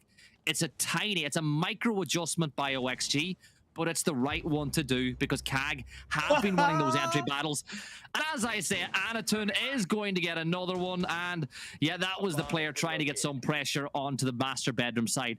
But CAG are winning almost every single entry battle. Basically, in the last 3 rounds, the opening engagement has...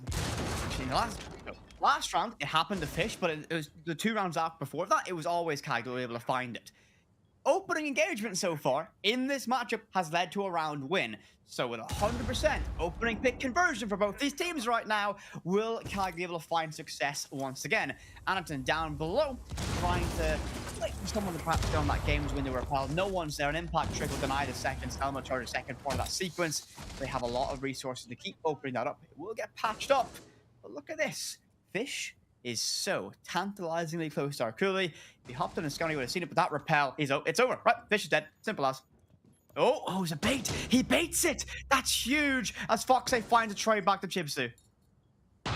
Big pick coming through again now as they start to get some pressure from below. Fish will start to creep his way up those stairs and he will find a pretty difficult member looking his way, but Dream is going to go in the bedroom and try to get that execute. C4 goes a little bit too deep and the case goes down. Get out the window now and OXG win the round. Fish gets one. Anatun does trade it back, but now for OXG, all you got to do is pick the right time to put pressure onto Anatun. Can't really push. Arculi gets another one. Anatun spotter out in the distance, but this has actually become a little bit winnable now. Dream running in place, but Noors puts some pressure. Now it becomes very difficult to stop this defuse.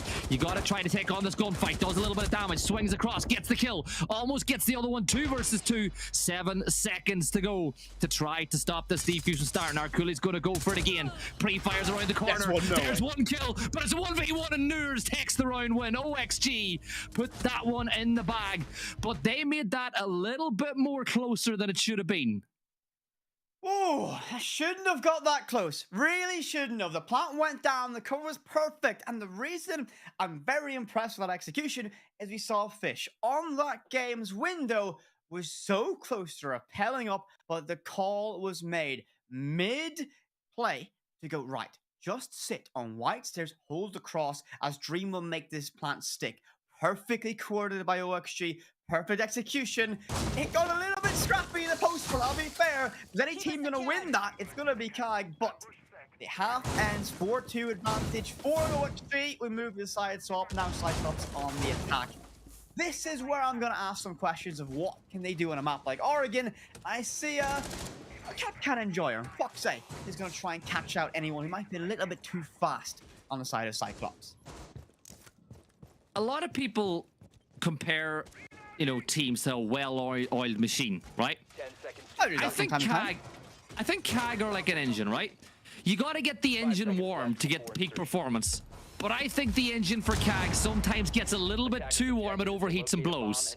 They get so up on high tempo that it becomes a bit of a problem. And I don't know about you, but that's the way it feels watching them sometimes, because they get the engine to the right temperature, but then they just keep the foot on the accelerator. The temperature keeps rising, the oil pressure skies, and it just blows. I like this. It's more like they get too much momentum and they overshoot their target. I think that's what it is. I feel like they get very into a round when you have Anatun and Blackgray finding pick after pick after pick, and they tend to overextend these positions. I think they feel themselves too much in those moments. Jibsu, first to take some damage. Source of that? Oh no, that's a cap can trap. Simple. So they now know that there's a cap cannon in play. Didn't even check for it and loses over half HP on the Nook. And that's good. A little bit of something to take a bit of HP off CAG. That'll help the way OXG are playing. And you know what I like? OXG adopting Fenrir as well. Something that, some people say is they play the old school meta. Well, let's bring in Fenrir and see what way you can use that to have an impact on the round. Yaga is playing that Shaiko position. You toss those Kiba barriers in a few seconds onto the stairs. You create a one-way where as Chibizu pushes down the stairs, you see his feet. He can't see you. It should be an easy pick. But you know what? Arculi will just walk down Laundry Stairs, pick up a kill, push his way back in towards that meeting area of the map again.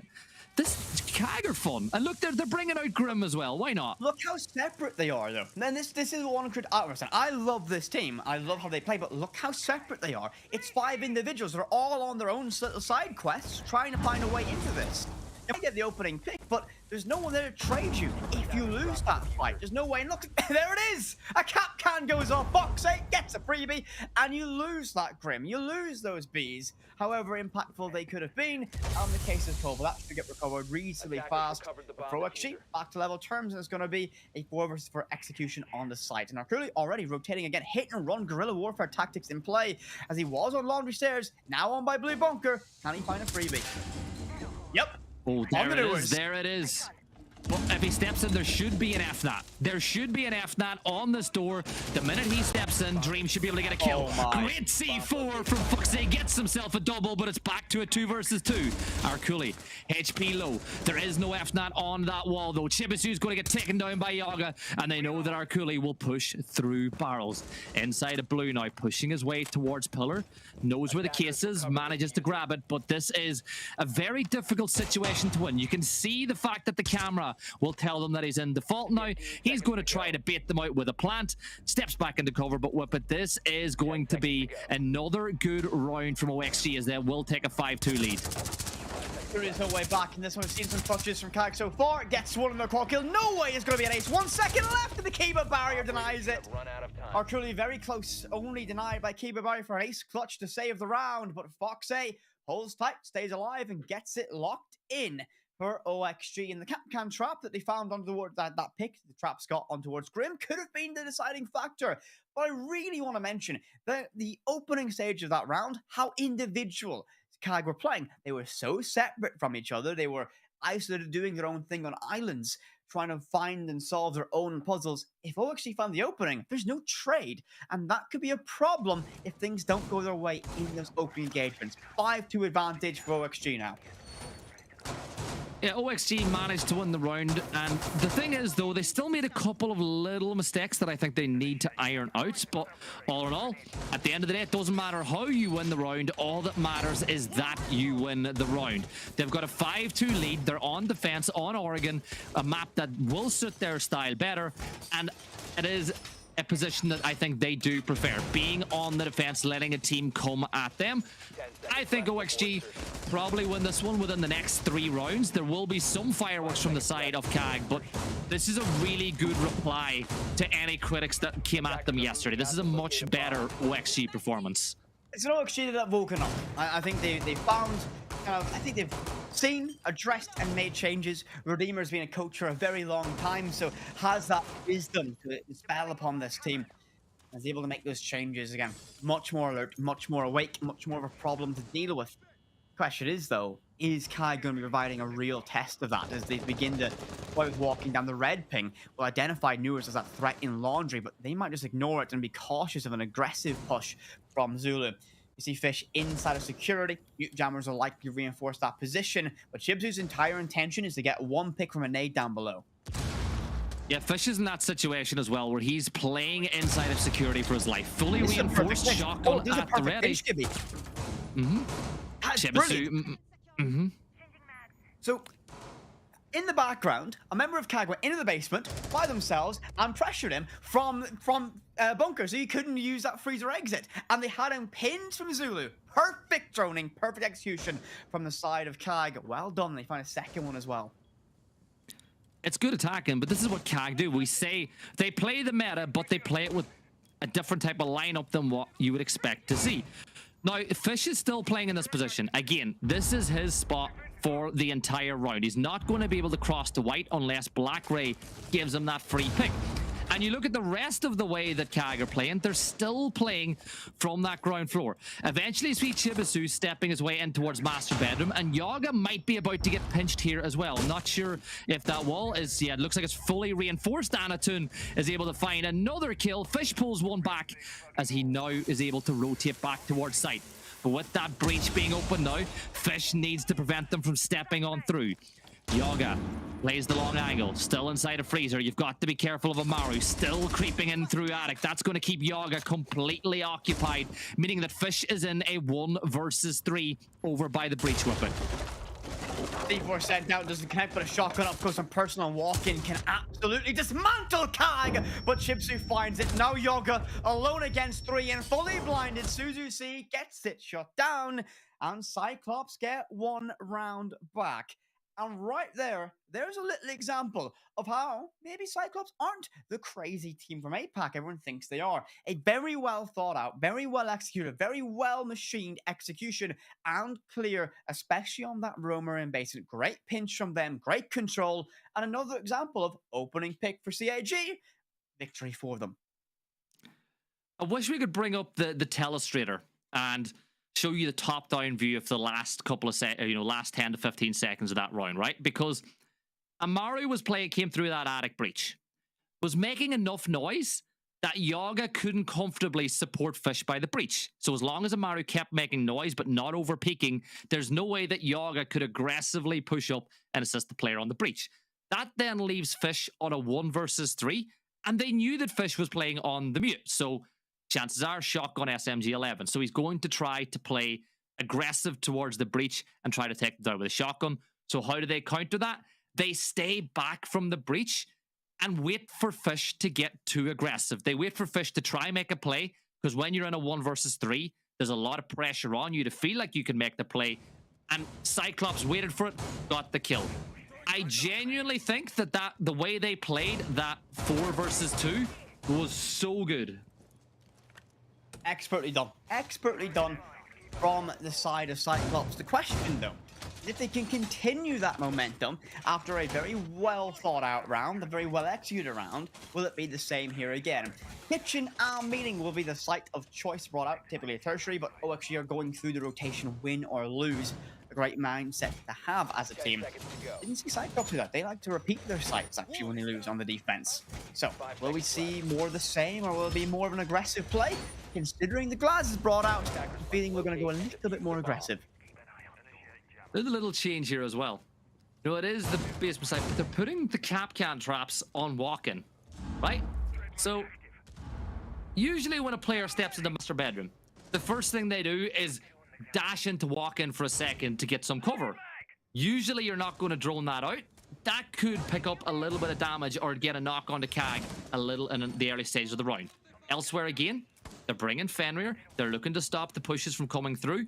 The only thing that maybe could be a problem is Yaga's a little bit alone on an island here inside of Attic, and it does look like CAG are going to put pressure, particularly with that glass on the big tower side.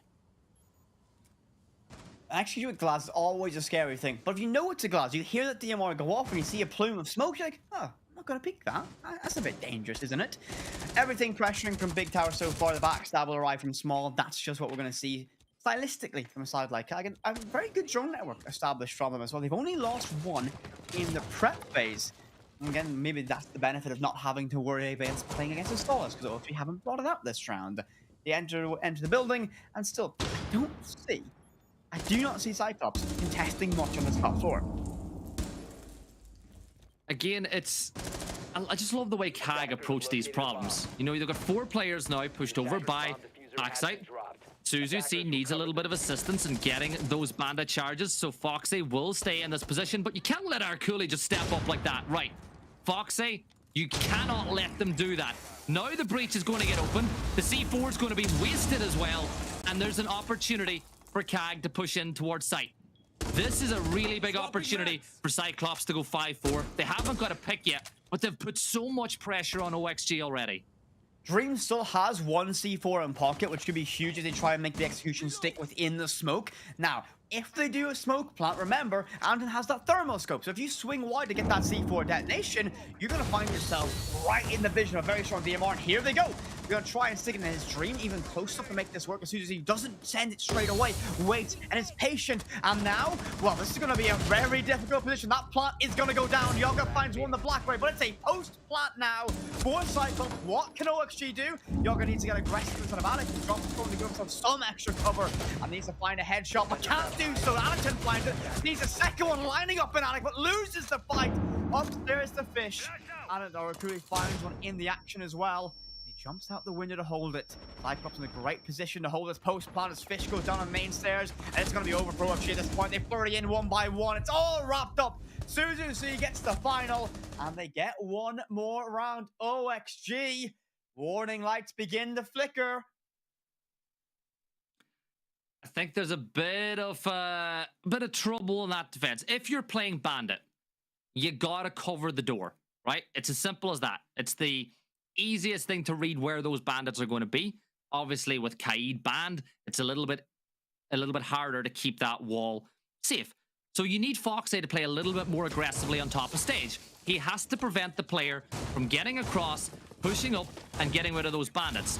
Then the problem is, once they got rid of them, he jumped the gun with the C4. Instead of throwing it through the breach where you know realistically they're going to be, or keeping it in pocket for a little bit later when they go for the execute, he tried to make a big impact play in the early stages. It didn't work. CAG, again though, give them so much credit. I think they knew that Foxy was playing a little bit passive by the door, and they just said, you know what, if you're going to give us this opportunity, we're going to take it. And once that case went down, they were in the perfect positions to prevent OXG from taking that round back. The thing to me is the fact they knew that C4 was gone. You know, Foxy used it very quickly, and without that C4, that plant is free. And that's the concern now. The reason I think that C4 was used so early is how often do you have to deal with a smoke plant with a glass on this site? It's not necessarily the most common, not unheard of, but OXG, you know, we've seen them described as they still play a very NA-centric meta. Would that strat have worked against a team like Dark Zero? Yeah, probably. Not against CAG. It's a different beast. International play means you have to adapt and read into it. I don't think they expected that execution to come out. Great execution to land and great way to stick it and hold it in a difficult post plant for CYCLOPS. But OXG left a little bit vulnerable there on that tertiary site. So now you're in that scenario for OXG. If you let CYCLOPS pull this one back, you get into a little bit of pressure because there's only going to be one match point in this game. If OXG hold their nerve on this basement defense, they get the opportunity of 2 match points to take map 1 on Oregon. Looking at the way CAG are playing, very execute-heavy lineup. You've got the Ying, you've got the Dokkaebi. The first Candela goes off to allow Anatun to step down in towards Freezer. And, well, realizing that a support isn't going to come through the smoke, it delays the push just a little bit. Elsewhere, look, you look at the CAG positions here, Whippet. They don't need to get aggressive now. The problem for CAG is sometimes they get too aggressive, but they're in very good positions now to wait for an OXG player to make a mistake. The question is, though, will CYCLOPS be able to keep themselves more reserved, less aggressive? Anatun was very keen to charge through that smoke. It has a second Candela that will go very deep inside a Freezer, but a bit of a faux push. I believe it get caught by a Magnet or an ADS. It's not going to be in play. Actually, I don't think he even tossed it. I think they decided it's going to be another example of hit and run tactics. You put some early pressure inside of Freezer. They're going to rotate towards blue and use the Ying to get control of elbow as all the resources begin to assemble for a hatch drop execution into electrical. Last time, Foxy C4 was able to find 2. He's not had an impact with his Capcan traps yet, but he can still do that the moment they decide to drop. But the execute is getting set up. They're still putting players in positions, getting rid of the barbed wire to allow Arculi, who's going 10-3 since the rehost, to begin pushing down towards that pillar position. Again, I'd like to see maybe more nades, but they do have plenty of stuns to make that push work. Anatun will toss that Candela as he gets ready for the smoke to dissipate. Pre-Fire's trying to beat the push, but Arculi on a half a HP is going to manage to find one. Nurs is able to trade one back, but so does Chibisu.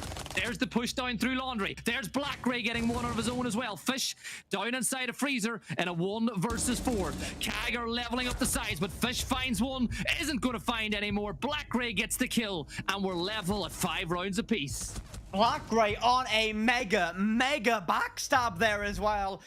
Everything is going to be focused on that execution in blue, bunker, and electrical. They're expecting everything to arrive from there. And all of a sudden, in the chaos of Ying Candelas and a Dokkaebi call in your pocket, in charges an SMG-12 to rip apart your backline. Very well done by CAG, and as you said, Gibby, they are level here against OXG. Remember, the best chance for a team from Japan to send an NA team out of this event is this matchup. And while if Oregon goes the way of CYCLOPS, it is anyone's series. I think that if CYCLOPS take Oregon, I think that it's over. I think CYCLOPS win at least one other map in the other 2. Oxygen need to win this map because it's the one that suits their style of play the best. Before this game, we were like, right, who's the player to watch on CAG? Is it Black Ray? Is it Anatun? Is it Suzy C? Arculi is going 11-4. Chibisu is going in 7-4 since the rehost. Since that rehost, Arculi has been activated, and they need to find some way to shut him down. And once again, Cyclops, they're going into this one, different operator lineup, players swapping, but again, it is so heavily focused on that execute. Ying, Flores will do a lot of prep work for them. Habana gets the hatches. You've got Iana on entry. I love the emphasis of aggression on this lineup that they're bringing. So what I've also just realized is, so actually have brought the Goyo in replace, instead of that cap can, they were going to put that on the blue bunker barricade to stop anything fast and aggressive. And okay, right, okay, they're probably going to bring a Goyo now. Let's bring a Twitch and get rid of those Vulcan canisters before they're even a problem. A great read into a potential counterplay from your opposition. It's good thinking from the team from Japan. And Creek Blackray, alone by himself, already thinking about that backstab. But do they have information of the potential threat of Yaga lurking on those back tower stairs? OXG need to do something, and Yaga could be the one to find those kills. Again, they're tossing smokes to try to prevent the early push down through Freezer. Dream is going to play aggressive down by those stairs. Again, you look at the way that CAG are approaching it. They toss the Candela down there to force the player to fall back, to force a bit of a problem. But Foxy, I think, is undroned. Anatun is trying to climb the ladder, you know, get up those rungs. And there you go. Now Foxy's position has been given out. Anatun droned him out the whole way from across the map. But still, two members of OXG over by Big Tower, while the rest of CAG push elsewhere. I wonder if that's going to trigger a decide of a mixture of execution. Put a drone there, watch the flank. Foxy could do nothing if you hit Laundry and Freezer. And that could be a decision going through the IGL of Cyclops right now, beginning to formulate that plan and thinking what's going on. They're at this stage where they don't really want to commit to clearing Foxy. That's a lot of problems to solve, but I think they're going to decide to deal with it later and just get everything open up and go for a default execution once again.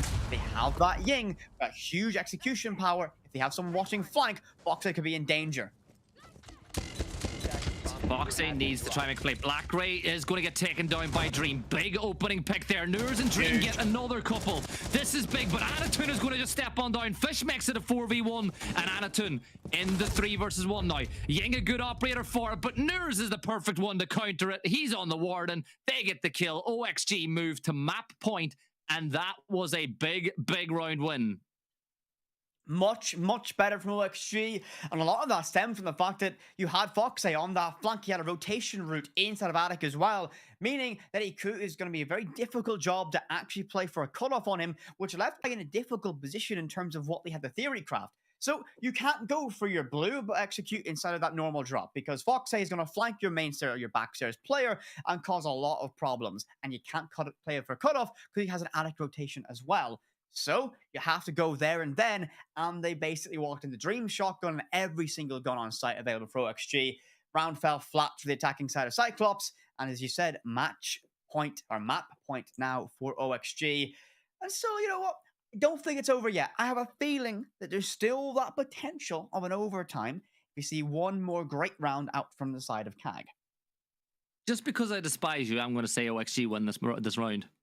Gotta go the opposite, whatever you say. That's my motto for life, and that should be yours too, chat. If Whippet goes left, go right. Okay, that's my life tip. And on the vice versa, if Gibby goes left, you go right. It's as simple as. Whippet goes online and Siege, you go offline. Explain why you were in the rank stack the other day, huh? Explain. Explain why I got a message from you saying, come to the TS, we got some rank to play. Because your parents paid me to be your friend, Whippet. It's as simple as that. So, looks like we have either a tech pause or a tactical pause. I think it's look based on the position of the coach's mic. It looks like it is going to be an opportunity for the team to talk. OXG, you know, they're in a winning position, but still, I think they failed today so far because their little Mexican wave that they had going a little bit earlier was very poor on that one. Are you saying? I'm sorry. Are you saying the fact that they didn't have a full 5-man little wave at the desk is the reason why this game hasn't went, I think, as planned as they would have liked? The synergy wasn't there. The synergy was not there. Dream was speaking to an admin. He was sorting out this tech issue. What could he do to join the way? He had important things to do. Would you rather have a synergized wave at the desk or Dream back in the lobby? IGL's got to make comms and play in the server at the same time. You got to be able to multitask. But let's get back into talking about the game. So we're back in. It's 6-5. This is a big opportunity now for OXG to take Oregon, the map that both of us think favors their style of play. They've gone up to the top floor. Looking at the initial lineup that's been taken by CAG, it's execute heavy again. They're hard sticking playing on Ying at least. Looks like actually we got a little bit excited. We're going for a rehost, but again, we know which side it's going to be. At this point, Whippet, we know it's going to be that top floor. You think about the way that CAG are going to play, and you think about what would be the best thing for OXG to do, right? So last time they came to the site, Fish played in security below. They had a frost below the double window. Fish was below with the shotgun to prevent anybody from vaulting in, even if they did get that frost mat. And that meant that he was a little bit alone. They tried to have somebody roaming around Classroom and Zulu, but CAG played a very good pinch maneuver, and they were able to clear out the support for Fish. Elsewhere around the map, they keep someone inside of Attic, someone inside of Bunk. Do you think that same format again is going to work for OXG? Or do you think that they need to change it up and try to get more aggressive on those CAG points of entry? I wouldn't fight them on the entry. The big thing for OXG is they need to play their own style, but be reactive to whatever CYCLOPS do. The fact is, you don't know whether it's going to be a Glass Rush, they're going to go for something based off Ying, or they might go a slow and default approach. The fact is that variety, the fact that they don't really have a consistent identity, they can throw different things, different pacing at you, is a problem for you, especially as an IGL for the side of OXG, making that decision. So, the wise thing, play your game, but be reactive to whatever CAG do. If that's going to be a very aggressive, Ying execute inside of Master Bedroom, be ready to have a C4 down below. Always be ready for it, because you don't quite know what's going to be coming at you at 1,000,000 miles an hour with this side. You know what I love looking as well? Player setups. And I don't mean in the server, I mean the way that they set up by their desk. Some of the CAG players have their mouse directly in front of the monitor and the keyboard way over to the left. I don't think I could do it. That would confuse my old 55-year-old brain wouldn't be able to handle that. I mean, I'm not too far off it as well. I'm also I like the little CYCLOPS scarf available on that table there. It's better than the one that you have. That is much better than the CAG flag that you brought to Copenhagen and Berlin. If anybody saw that flag on the TL, that is Whippet's fault. No, so if you saw any of the CAG flags or the CAG propaganda at events, I believe it was Jönköping in the Invitational, we had those flags. That was me and my group of CAG enjoyers. We went out to those events and done it. So yes, we were those stray CAG supporters at the Sweden Major so many moons ago. Unfortunately, didn't make it to the main stage, yet to do so at a major event. Could this be the first main stage that we see CYCLOPS make it to inside the Rainbow Six tenure? Could be. It could be. It was the first one for Falcons last year at the very least, so they did a great job. But looking a little bit further forward, because we do have a tech pause and we don't want to talk too much about this game in particular, let's look at OXG, right? So they missed the last major. The competitive schedule is a lot shorter this year, so their opportunity to make SI is going to fall on their performance in stage 2, right? It's as simple as that. They got to perform well in NAL. They got to then perform well if they make it to the major, right? I'm looking at NAL right now, and there's a couple of teams that I think are going to be more competitive internationally. Obviously you've got M80, you've got Sonics in that mix as well. You wonder, are DZ going to roll it back again? I think OXG need to get some of these problems that they have sorted very quickly, or else they could find their opportunity of international competition fading behind their eyes. Because again, I do think that in the grand scale of things, M80 and Sonics are looking a lot stronger. Yeah, I mean, the scary thing is, inside of OXG for North America, you have those two teams that are very much at that point. I think we spoke with members of Sonics after the Sweden Major, and we're seeing kind of a little bit of the inside of their thinking. So we really do see them as that potential team to be one of the many teams that can carry that burden of North America's title hopes. M80 have risen from that again. A great team that's come together. They've got a huge import coming in from Europe and Hansa Sport. He's given them that firepower that's been kind of key to it. As much as North America don't like to give him his roses. When they win a round that's difficult, sometimes it can be on the back of one play from Spoit, and that's why they paid out the big money to have him on that team, have him in their region. So those would be the two teams I say are the pillar of North America for it. But we don't have to waffle too much longer about that region. We're back in this one. So, one of those North American teams that we didn't mention in the break of OXG, lockout map number 1 against Japan's finest of Cyclops. Oh, find out now. Round 12, end of regulation, overtime or bust. The APAC team, OXG want to get Oregon done and dusted and get themselves ready for a trip to the theme park. You know what the best thing about rehosts like that is? When you're not having a good game, your stats go back to 0-0 and you find neutrality once again. So go into that mindset of things weren't going the way that you wanted them to.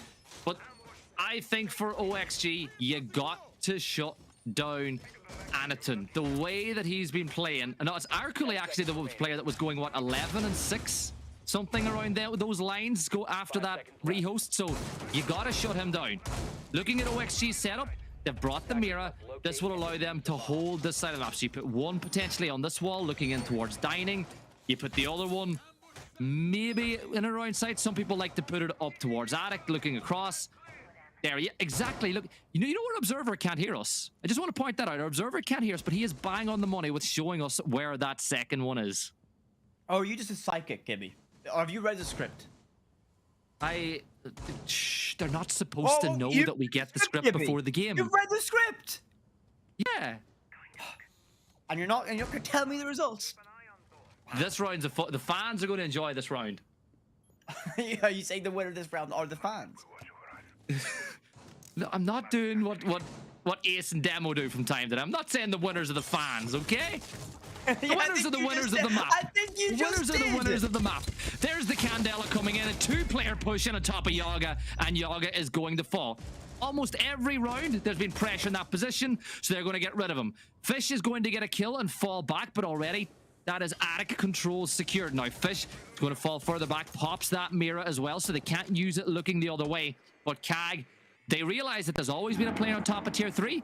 Great way to clear it. Bring the Ying, bring a player on one of each of those windows. Really coordinate a push. Down goes a player. Even bigger than that, though, is the fact that we had that trade. So OXG have struggled to find the trade if they lose the open engagement a couple of times in a row. So Fish was able to hunt for it, find it, and that's huge. You lose the Nook now. Nook's change means he's no longer silent when that gadget's active. It only works on observation tools. So it's not as impactful, but still, nades off the board. And those are the only nades that CAG had available to them. So you got 3 flashbangs left, 2 smoke grenades. What can CAG do to get this execution to stick, as they only have 60 seconds and change to do so? Well, you look at the lineup again, and there is no direct counter to the stun grenades or the Candelas on the side of OXG. They don't have a warden, so whenever they decide to execute, they could cause some real problems. Now, they open up that wall, and they push on through. They're going to flood now. Suzu C is in a planting position. Shibisu, the cover, does drop. Nurs gets one, but the window cover comes through as well. It's all down to Anaton in a 1 versus 2. Playing inside of attic, he can throw this Candela, but he gets caught standing in front of the door for a second too long, and OXG take the map. But again, Anaton, you gotta stand behind the wall and toss that at the last second. Anaton caught cooking a little bit too long with that Candela and ultimately tosses the round.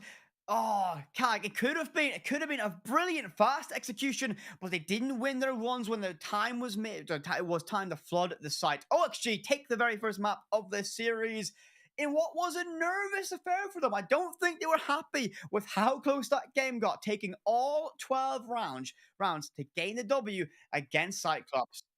So, Gibby, do you think that changed your prediction? Do you think we still have a potential for Cyclops to get a map as we move to theme park next? I think theme park's a map that I think they can take. Again, we both looked at the 3 maps that we were having. We both thought it would be a 2-1, but in my opinion, I think that this is the map that was completely guaranteed for OXG. Let's bring up the highlights and have a look at some of the big plays from that one.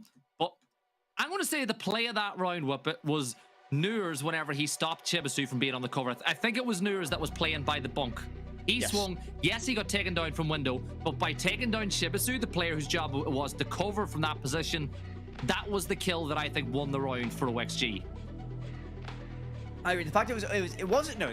Put him in DBNO. Didn't actually get the pick confirmed, but it was enough to stop that cover and make sight very difficult to move around. But it was a very high octane game. We saw that on a more default map that Kai can still bring their identity wasn't enough to get over OXG, and now this series becomes a very difficult matchup for the 8-pack side. Can they get over on a map like Theme Park? And on the defense, you know, it's a defense-favored map, so maybe they'll have success there if they don't overextend. But the question I'm going to ask is, how will they do on the offense, as it's so difficult? Sometimes you need an absolute world performance to have a successful attacking round on Theme Park.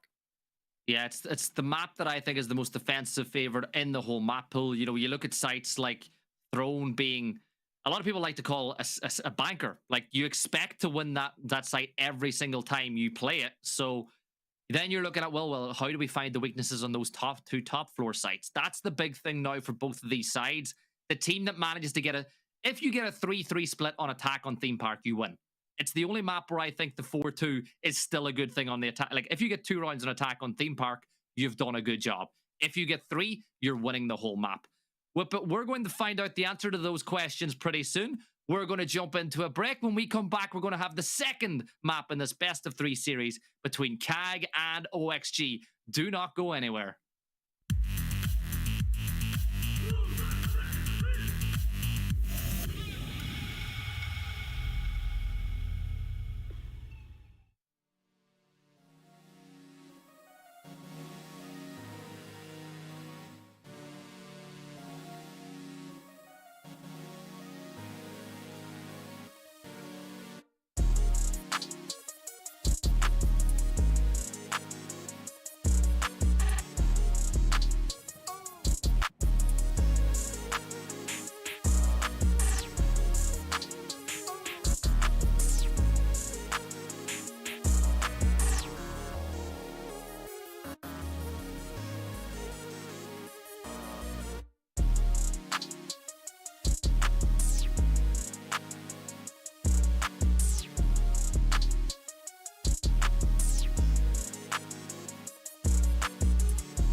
الحياة لحن، ولأننا جزء من مقطوعة عظيمة تحركنا، تلمسنا، تصنع من لحظاتنا ذكريات بديعة. لأن الوجبة، التجربة، المغامرة يعطيك بعد جديد في هيلتون الرياض.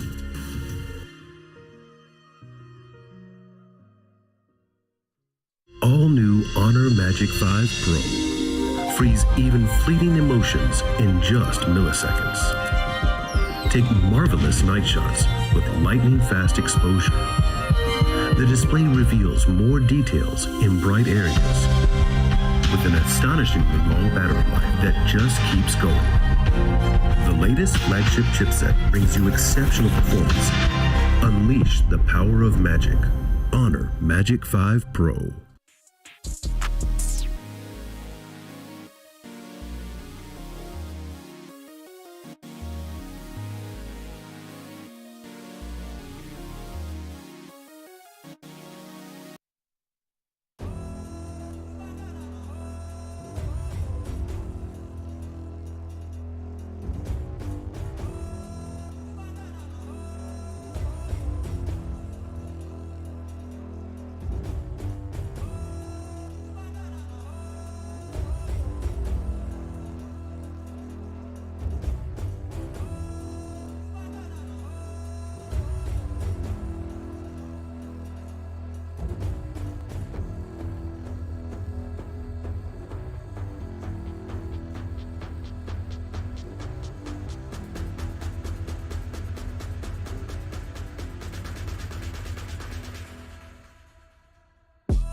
Break me down and make me weak again.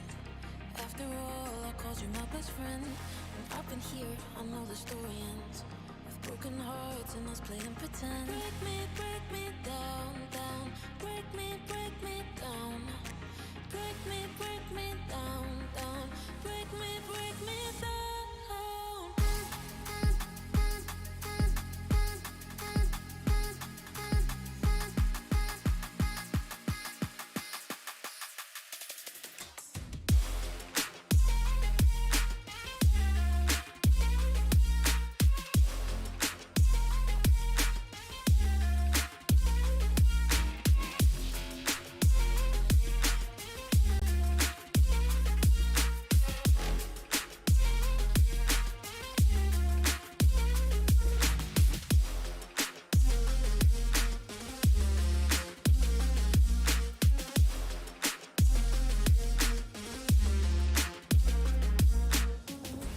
Break me down and make me weak again. After all, I called you my best friend. And up in here, I know the story ends with broken hearts and us playing pretend. Break me down, down. Break me down. Break me down, down. Break me down. Break me down.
When the moon rises, the flame is ignited. We're stronger together and weaker divided. So take my hand, follow my lead. Only one way to be living young, wild and free. Living young, wild and free. Yeah. Look into the stars, look into your heart. Tell me what it is you seek. Jupiter and Mars fall into my arms. I got everything you need. Oh, don't wait too long. We don't have much time to spare. This could all be gone tomorrow.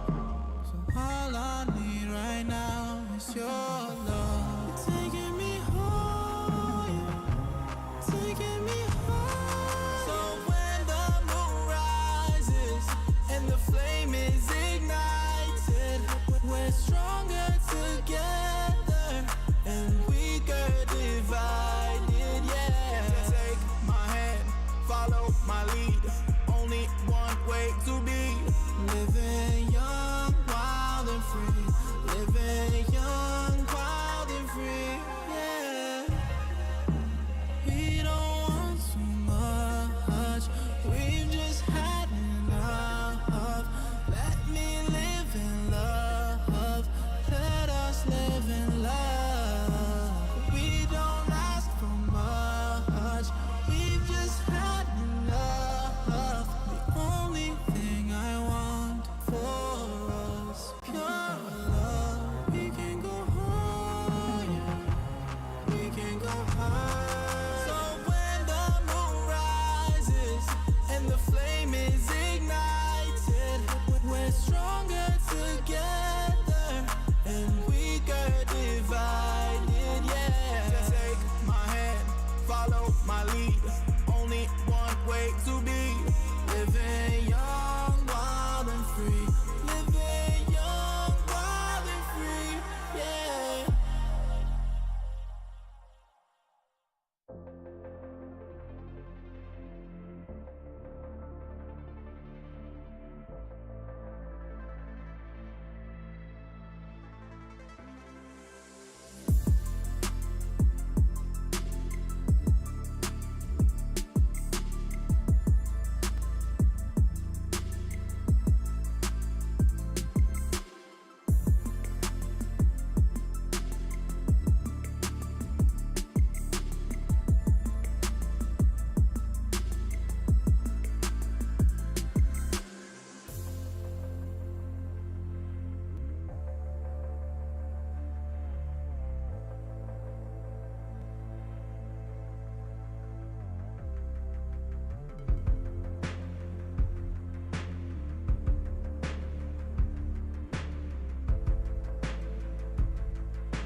you see. Tonight, I'm gonna show you the wonders of the mall.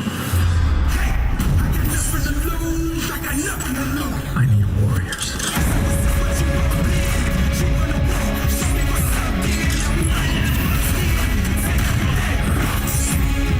Take everything, leave them with nothing.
You hear the sound of thunder. Not much time to run for cover. Warning of what is to come. And you hear it coming closer and closer and closer.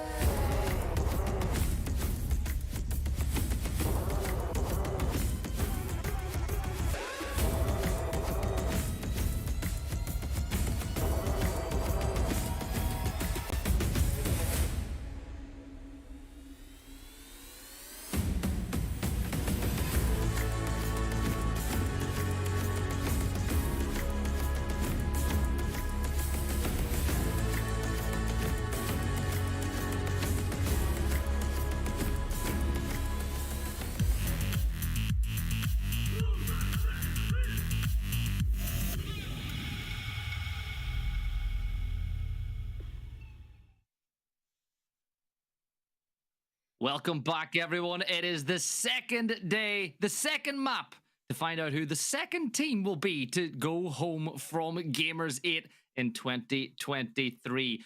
Whippet OXG looked pretty good on the first map, but CAG did cause them some trouble.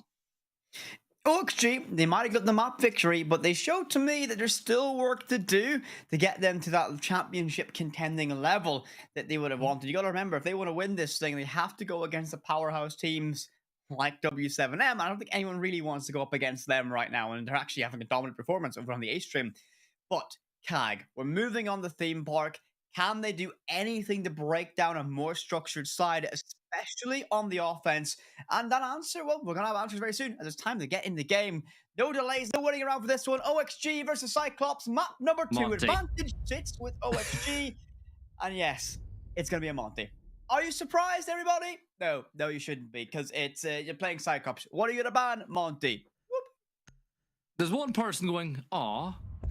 So someone's disappointed. Osa again, so no surprise there. CYCLOPS banned Osa twice yesterday in the fixture against W7M as well. On the defensive side, when you look at a map like Theme Park, always a good idea to get rid of one of the denial operators. Fenrir getting gone by CAG, and I think that's a good decision because of how OXG were able to use Fenrir to slow them down on their attacks.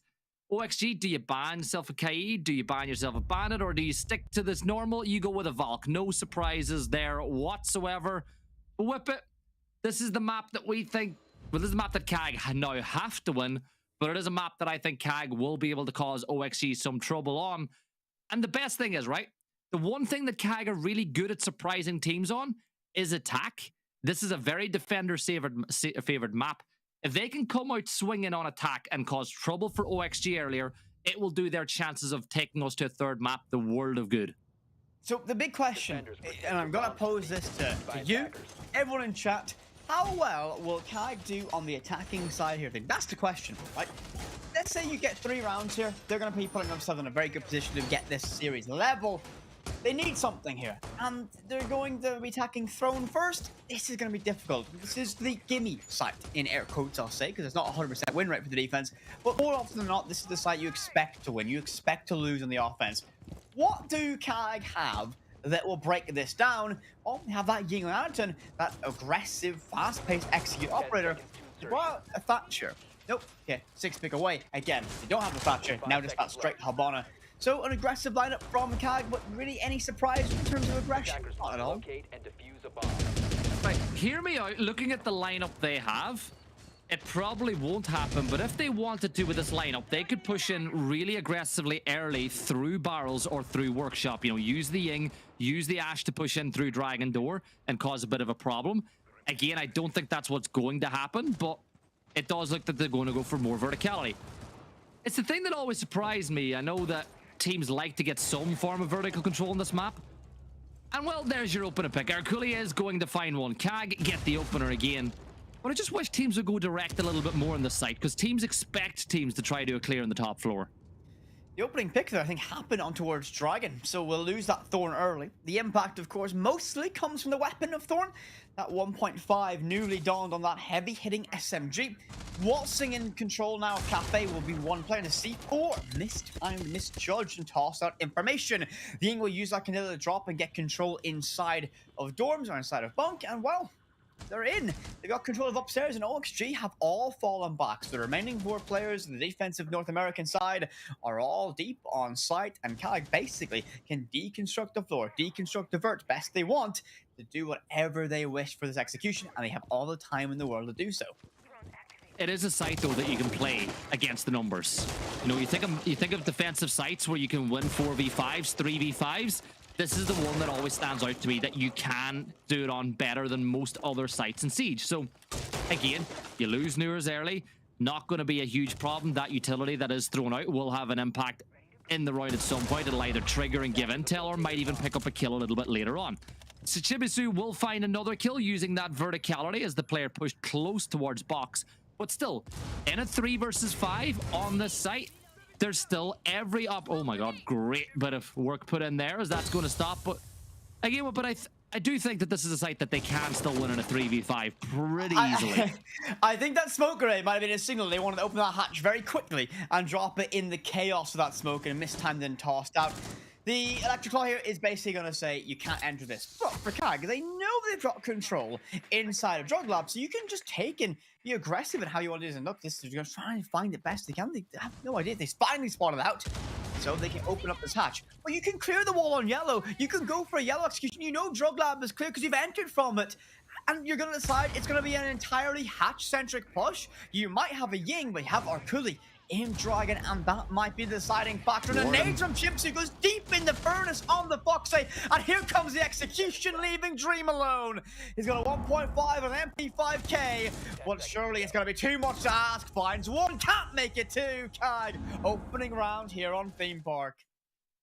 Again, they had the right operators to stop that push in the 3v5. The Warden playing that position, but caught out in the open, just shut down by Anatun. And just like that, KAG win what we call the gimme round. That's the round that you expect every defense to win here on Theme Park, and KAG win it straight away. Is that a bad sign for OXG? Yes. Also, do you notice that the flag has moved? The tile has moved. It was too far away from the frame. They were like, you know what? The frame's over here. Let's move it a little bit closer to the camera. Would you use the Cyclops tower? Oh, yeah. That's it. That's all I wanted to ask. Okay. It makes you a better player. It channels your inner Anatun. It makes you just as good as our favorite player from Japan. So, as you said, the gimme, the air quotes freebie round that OXG should win is going to be that Throne Armory. Didn't go their way. The opening pick, I'm going to highlight that we did lose. I believe it was Newers very, very early on Dragon Stairs from that rappel up to get to the roof.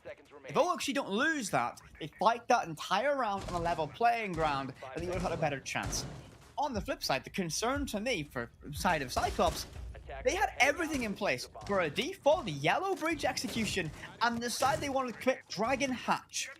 Now, it's brave, and I like it, and I like teams trying new things, but that's a risk that perhaps they might want to minimize on, because that's a very dangerous thing to do. That nade doesn't connect, or there's an ADS or my magnet.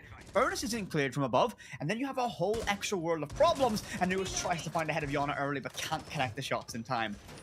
But I've a one-word response to you saying, you know, that whole speech about, you know, why that all the uppers for yellow didn't take it. What are you going to say? Tag. Yeah, Tag. Okay, thank you. That's why? 2 words now. Said twice. Don't. The One same word said twice. I'll fight you. Come on. Top red, Arculi is getting ready to push on in. Pre-fires both sides, gets in pretty easily as they do, of course, force the site swap here from OXG. OXG draw the line in on top of yellow stairs. That's where they're going to invite all the pressure to come towards. That's the front line of their defense. Frostmat in position here as well, but that nade popping didn't actually get rid of the Frostmat, so that could still force BlackRay to be sure to look below whenever he vaults in that arcade window, but still players from OXG are in a good position to take advantage. This is the thing, right? Frost has got to be careful. Fish got to be so careful because they have the operators to open the wall, and they also have the operators to open the soft wall. Honestly, I like what KAG are cooking. I know exactly what they're cooking. They're going to put a smoke grenade on the single wall, bucket open, and use the thermal scope. That's exactly what's going to happen. Oh my god, he's bandit tricking, and he swings wide, and they're going to bait him off of it. Very well done. He nearly finds a head all the way inside of Daycare, but couldn't make a connect. BlackRay will get the opening on the Fish, and once again, KAG find that opening, and that's a huge problem. But can't get themselves through that double wall. They need an EMP. The bandit trick nearly would have been. It would have been a perfect way to engineer opening engagement. I like that from KAG. They got the opening pick again. That's the key to success for most teams in winning a round and making sure teams don't bounce back from that scenario. Now you look at KAG. They've switched it up now. Shibisu is going to push up yellow stairs as he might be able to catch somebody by surprise. Will also be able to remove those bandits that may be in position to stop it, but he keeps pushing on up. They're going to forget straight about it and go directly towards site. BlackRay's going to get one. Shibisu gets another. Anatun able to put pressure in towards Bump, but there's another kill coming through from BlackRay. Nurs trapped in a corner. Pre-fires manages to hit one. Hits another one. It's a triple. 1 versus 1 for OXG. And he gets it quad. Yeah. Nurs. NA Nurs. Released from the shackles of NA Shaiko, it's simply just Nurs. Stand tall, take a bow. One of the best in the world to do it. KAG falling flat to Nurs. He is him and saves the round. And this is the point now where the fans from outside NA go, how dare you say he's one of the best in the world? You got flamed yesterday for your comments on Spike. One of, not the. I said one of, not the. You said he's the best. You said he's better than Pengu. You said he's better than Fabian. You said he's better than everybody else. That's what you said, okay? And chat, flame him for it. Flame him for it. Chat. That's what Whippet said, chat, okay? I said yesterday. For who I said was the best in the world. Yeah, I speak firm with my belief. But Nurs have done a very tasty job in that one. A huge 4K save the round. And Deagle to get the job done as well. Back to that quote-unquote Gamers8 site. He'll throw in an armory. KAG, that's going to be a mental turner, though. And that's the thing that's the concern. Are they going to be able to bounce back after taking a very rough round loss? It was a 1 versus 4. This is an M&M. What? You can't be losing those. It is KAG, though. So if anyone's going to lose that's not called M&M, it is them. But what can I say? Nurs was the one-man mountain. And this is the thing. KAG didn't need to go hunting that kill. It's a 1 versus 4. Play the round, get the case down. But no, they prioritized taking down Nurs, and that is exactly what he wants you to do. So, OXG, this time Cade getting a little bit aggro over by Drug side to prevent the entry. Fish doesn't want to give up his life all too early. Are you a fan of the Roman Kaid on the early stages, Whippet? I mean, the TCSG is a very punishing weapon to deal with, so if he gets himself into an engagement where he needs to take a fight, yeah, I'm not against it. I think on this side, I'd rather have him be in and around objective, though, so that, you know, you can Kaid trick. Yeah, but you can pick them up and throw them down again. Yeah, but like, again, you're against Kag, so you may as well put one of the hardest hitting guns in the front line. And Nuers finds an opening, or truly left down as well. Finished off by that TCSG, Gibby. And this is where the aggression of Kai can bite them, as OXG decide to meet that aggression and win every single fight. And there's that TCSG again. Flawless round from OXG. And that's more like it. That's what we expect from this team. Have you ever seen OXG line 3 players up on a door looking outside of sight to try get kills towards Arcade? I've never seen OXG do that before. That is much better aggression from the side that a lot of people flamed yesterday for playing out school or old school, out of style fashion Siege. So, as I have a feeling that's an admin and he's in discussion, so don't be surprised if there's a caster jump scare in your future at this point. So, we've met him. Huh? We've met that admin. He's at every event. We've seen him a few times. Are we just collecting what admins we've seen at events before? Yeah, you got it. It's the little things, you know. We got to give love to admins too, though. Come on, they deserve love as well. They're part of the show. They absolutely are. They make sure everything's done rightly. But we have a little bit of tech issue going on, so we're going to quickly go to a break, and when we're back, we'll be more. Oh, sorry. We were back. My bad. Whoopsie on my heart, Gibby. I didn't think it'd be resolved that quickly. He's only had 3 nondescript energy drinks today, not 4 that he normally has. Okay, I'm not awake yet. You know, that's what it is. I didn't get my rank stackage in this morning, so I'm a little bit cloudy in the head. That's why we're remote, you know. Last year, there was energy drinks available for all the players in production, and Whippet drank the entire GDP of the nation of Ireland in energy drink, and they decided, you know what, we just can't afford to bring him back. He can't drink us dry again. All I'm saying is that there was nondescript energy drinks absolutely everywhere in the hotel, on the player lounge, and sugar-free, of course, because yes. I'm a sugar-free, nondescript energy drink enjoyer, of course. Oh, well, we're back into the round anyway, but it's round 4. OXG leading 2 rounds to 1. 3 very, very different rounds. A 1v4 clutch, a CAG domination, and then a really clean OXG round where they took the fight towards CAG. This is shaping up to be a fun one, and again, it's nice to watch a game of Siege, particularly involving OXG, where it doesn't feel like we're watching the same defense, the same round every single time. So you're saying it's nice to not watch Oregon? We love Oregon, come on. I love playing it. I could play it every single day in ranked. If you wouldn't throw every time we're on it. So, back into this. OXG now lead, they have that advantage, and they're going to be down in Drug Lab. That's the site of choice they've brought out. What will CAG do this time? They don't have the Ying nor Glaz, 2 staples of their fast-paced, aggressive executions. I'm very curious how it's going to work out for them, but Artillery doesn't even need that utility. Walks in, G36 to get hand and finds a second. Fish and Fox say first to fall. Still one more roamer upstairs to try and hunt down. That's going to be Yaga. Newers is up to give support as well. And Arculi will hold this, waiting, going fishing for any member of OXG that might be daring enough to peek them. The red ping just mistimed a fraction of a second late for that reaction, but they now know exactly where he is. And the wise choice for OXG, they see that player doing is to fall back, but a great arena triple kill now for Arculi. Who got the most kills for CAG on the last map? Arculi. Who's the one player in CAG you don't want to give 1v1s to? Arculi. Who are OXG giving 1v1s to?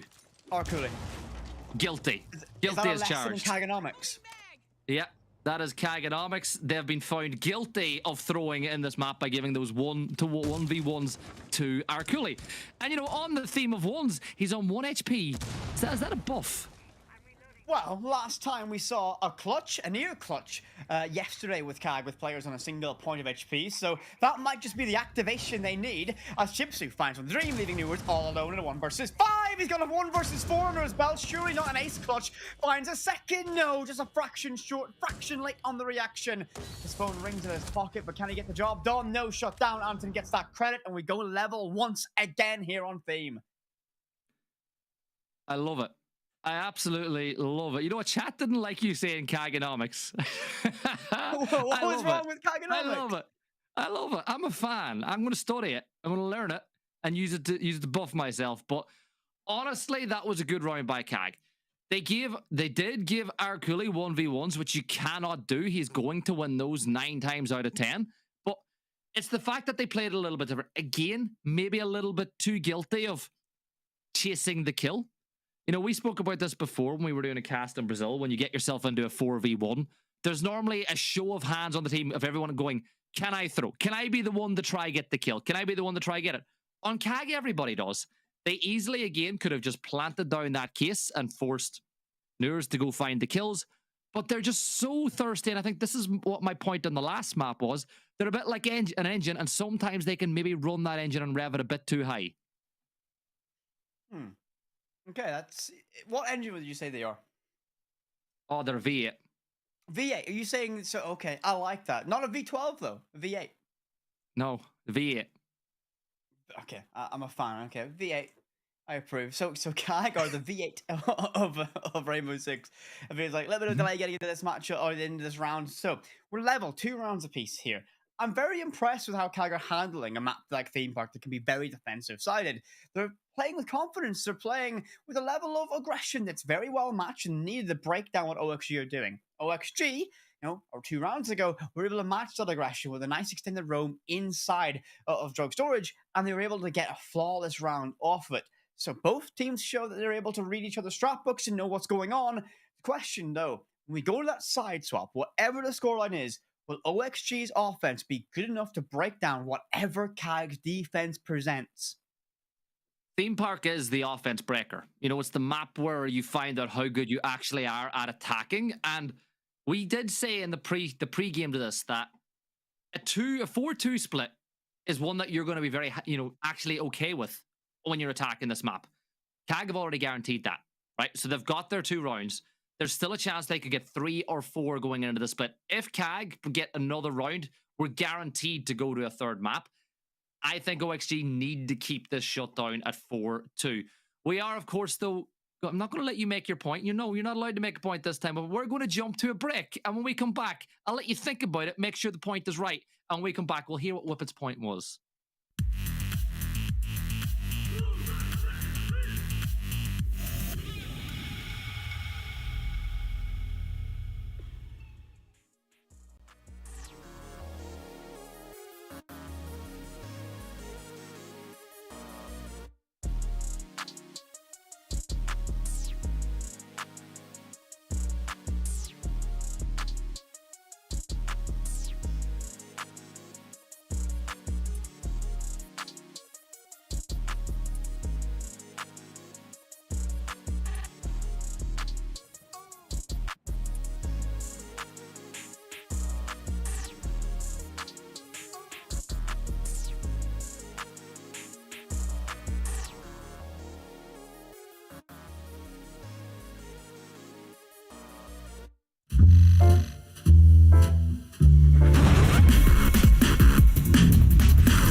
Back once again, it's your Renegade casters to bring you this game between CAG and OXG. Yes, your brain started where you saw what I did there, Whippet. Are you ready to get back into the action on theme?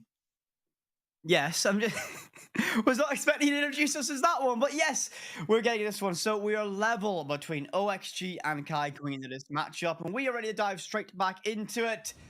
So 2-2 the scoreline. Gibby, how do you feel the rest of actually, you know what? No. I had a point to say before we went to break, and you rudely cut me off. So you know what? I'm gonna finish my point now, if that's okay with you. Okay, you can now. Let you stew on it to make sure that it was correct. You said that if we see this go to a 3-3 split, we are guaranteed to see the third match of the series, which is Chalet. My point was, are you sure about that? 10 seconds left. That was it. Oh, wow, you made us wait all that time for that point. No. You made them wait. You made them wait. Don't blame me for this. All I'm going to say is if CAG win 3 rounds in attack and don't win this map, feel free to flame me so hard in chat, and I will graciously accept the flame because I will have earned it. Finally, we have a blame Gibby going on in chat. I like that a lot. Well, but we don't speak in if, buts, and maybes. We speak in absolutes. I'm sorry. You and I spend too much time working together. Anyway, but what do you see in this OXG defense that maybe may be able to cause some trouble for CAG? I see Newers. Yeah. Okay. And obviously Newers to that 1-versus-4 clutch. I'm gonna put an asterisk by that clutch he had on the second round. It was a bit of a throw, wasn't it? Oh yeah, 100%. CAG could have easily just went for the execute. Instead, they went for the kill. And it wasn't a case of once bitten, twice shy, because they got themselves back in another 1v4 versus Newers, and they still went hunting to try find that kill. Now, Mira's been brought out by Fish again. You got to make sure that the placements are right. I, for one, get it wrong all the time whenever we play on this map, but they're going for the stand there too. One looking into cash, one watching for that drop that will come through into security.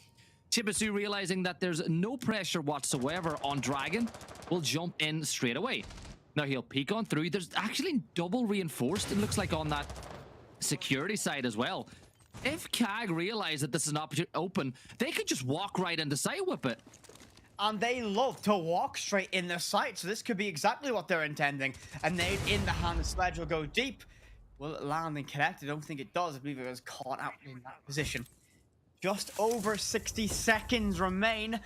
No engagements yet. The extended hold, though, by OXG might present a problem. They got a lot of freedom of movement, and the opening in the break room means this planting back pillar is not as easy as Kai would have wanted, and the Mirror of Fish presents a huge problem as one swing around that corner unravels what this potential execution could be, and we're now under 60 seconds, 50 seconds for CYCLOPS to find something, and it's going to be a smoke execution. That's why they have Anton on that glass, but is this going to be enough? 2 C4s as well. So the first smoke's going to go off. That's going to delay that push just a little bit longer. They can use those toxic babes to just stop them from pushing through. Then when they decide to execute, you throw the C4. Newers gets a big opening pick though. Perfect operator. Foxy gets another one. It's a 5 versus 2, but Newers still stands and fights with Glaz. Black Ray inside a bathroom, coming under heavy fire again. But honestly, I think this defense, even though we've seen it before, has slightly bamboozled CAG a little bit. They wanted to step right into sight. They were expecting stronger resistance. It didn't come. And well, OXG played the perfect defense at the perfect time. And they're going to go ahead and win this one. There's your one player who got permission to throw, and then you win the round in a 4v1. But again, I think that defense actually confused CAG. They walked in and they were like, okay, they have a mirror, but they've not put the mirror on control. They've opened it up all the way in towards the bunk daycare, but they've not put the mirror on that wall either. And CAG just didn't know what to do, and that one smoke canister just compounded all the problems they had.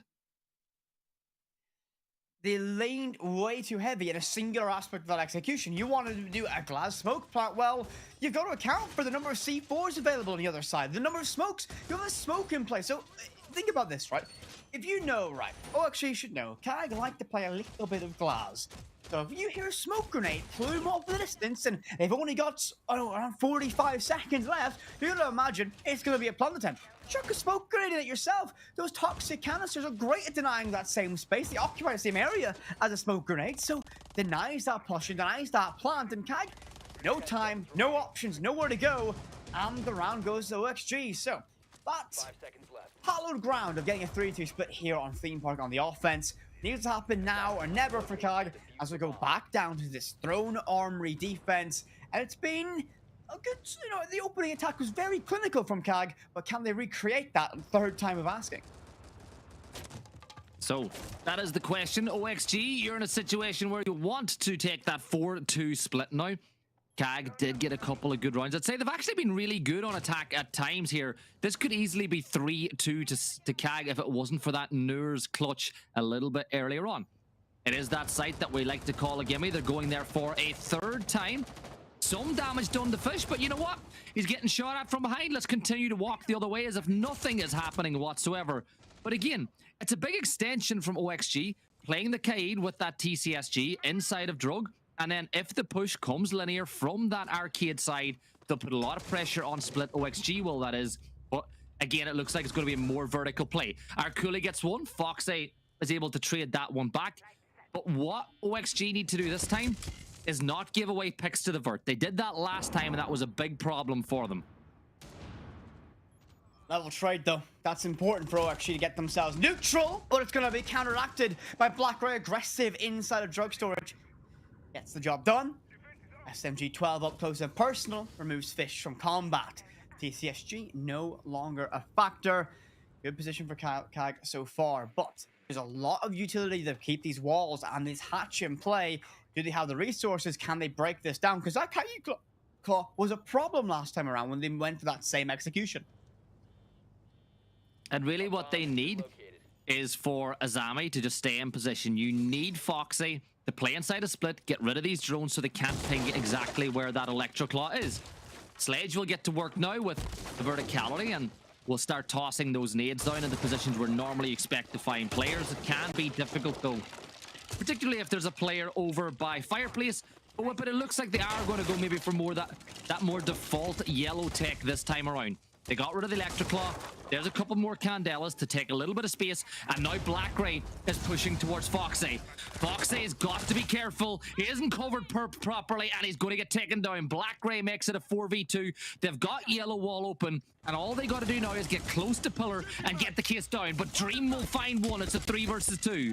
That's a critical fight for Dream to win, but this case should go down. Suzu Z will stick this, and OXG need to get aggressive. Yoga has the glasses of Warden to give himself some extra cover, but a C4 tossed into nothing, straight to the abyss. Verticality over that diffusion means its retake requires you to fight upstairs, but I feel that might be too much to ask for OXG. Dream on a huge flank, finds one, but Shibsu gets a trade on Yoga. They know exactly where Dream is, and they have verticality. Shibsu has to play passive and wait. Time is against OXG now. And Dream running out of options. Running straight in for a triple kill. 15 seconds. Surely not Gibby. Don't give me hope for this one. Dream has to make this counter defuse stick. And now he can't get off. Otherwise the round is over. BlackRay, simple as you like. Red pings and time on your side. We go to that 3-3 split you mentioned. Yeah, that was a very good attack from CAG. Again, Dream did everything in his power to pull that round back in, but they were not able to. Time was just the problem. Even with them playing verticality post-plant, once you force that defender to run upstairs to take down that player who's playing the passive angle inside bathroom, there's no way that they can win. All you got to do is wait until there's 8 seconds left, 7 seconds left, and swing, and there's nothing you can lose. So now we move to round 7. CAG moved to defense. OXG are now on attack. The big problem on Oregon, which again was an Oregon problem, maybe not so much as an OXG one, is how linear the attacks were. Every single round, OXG pushed in from small tower in a group, sent one player to the other side of the map, and tried to just move their way in a wave towards site. On Theme Park, that is something that they could maybe become guilty of again. You think about trying to take verticality control. Don't be surprised if you see 3 or 4 OXG players pushing in from cash side. Don't be surprised if you see them pushing in through that cafe side as well. And on a map like this, I think that will play into the hands of CAG. I want to wait and see. I'm going to hold on my judgment to see how this one goes. If OXG move as a unit and make sure they find the trade, they're in a great position. Attempted spawn beak, perhaps, or a little bit of a toying with the idea from the hands of Solace. That's going to be Anaton. No real surprise there. So what the main character of CAG at times is Anaton. The reason that Monty ban's so prevalent is reason number 1. Anaton can play Monty very well. And he seems to be a nuisance no matter what operator role he's placed on. Clear seems to be Dragon-centric so far from the side of OXG, all bodies stacked up towards it.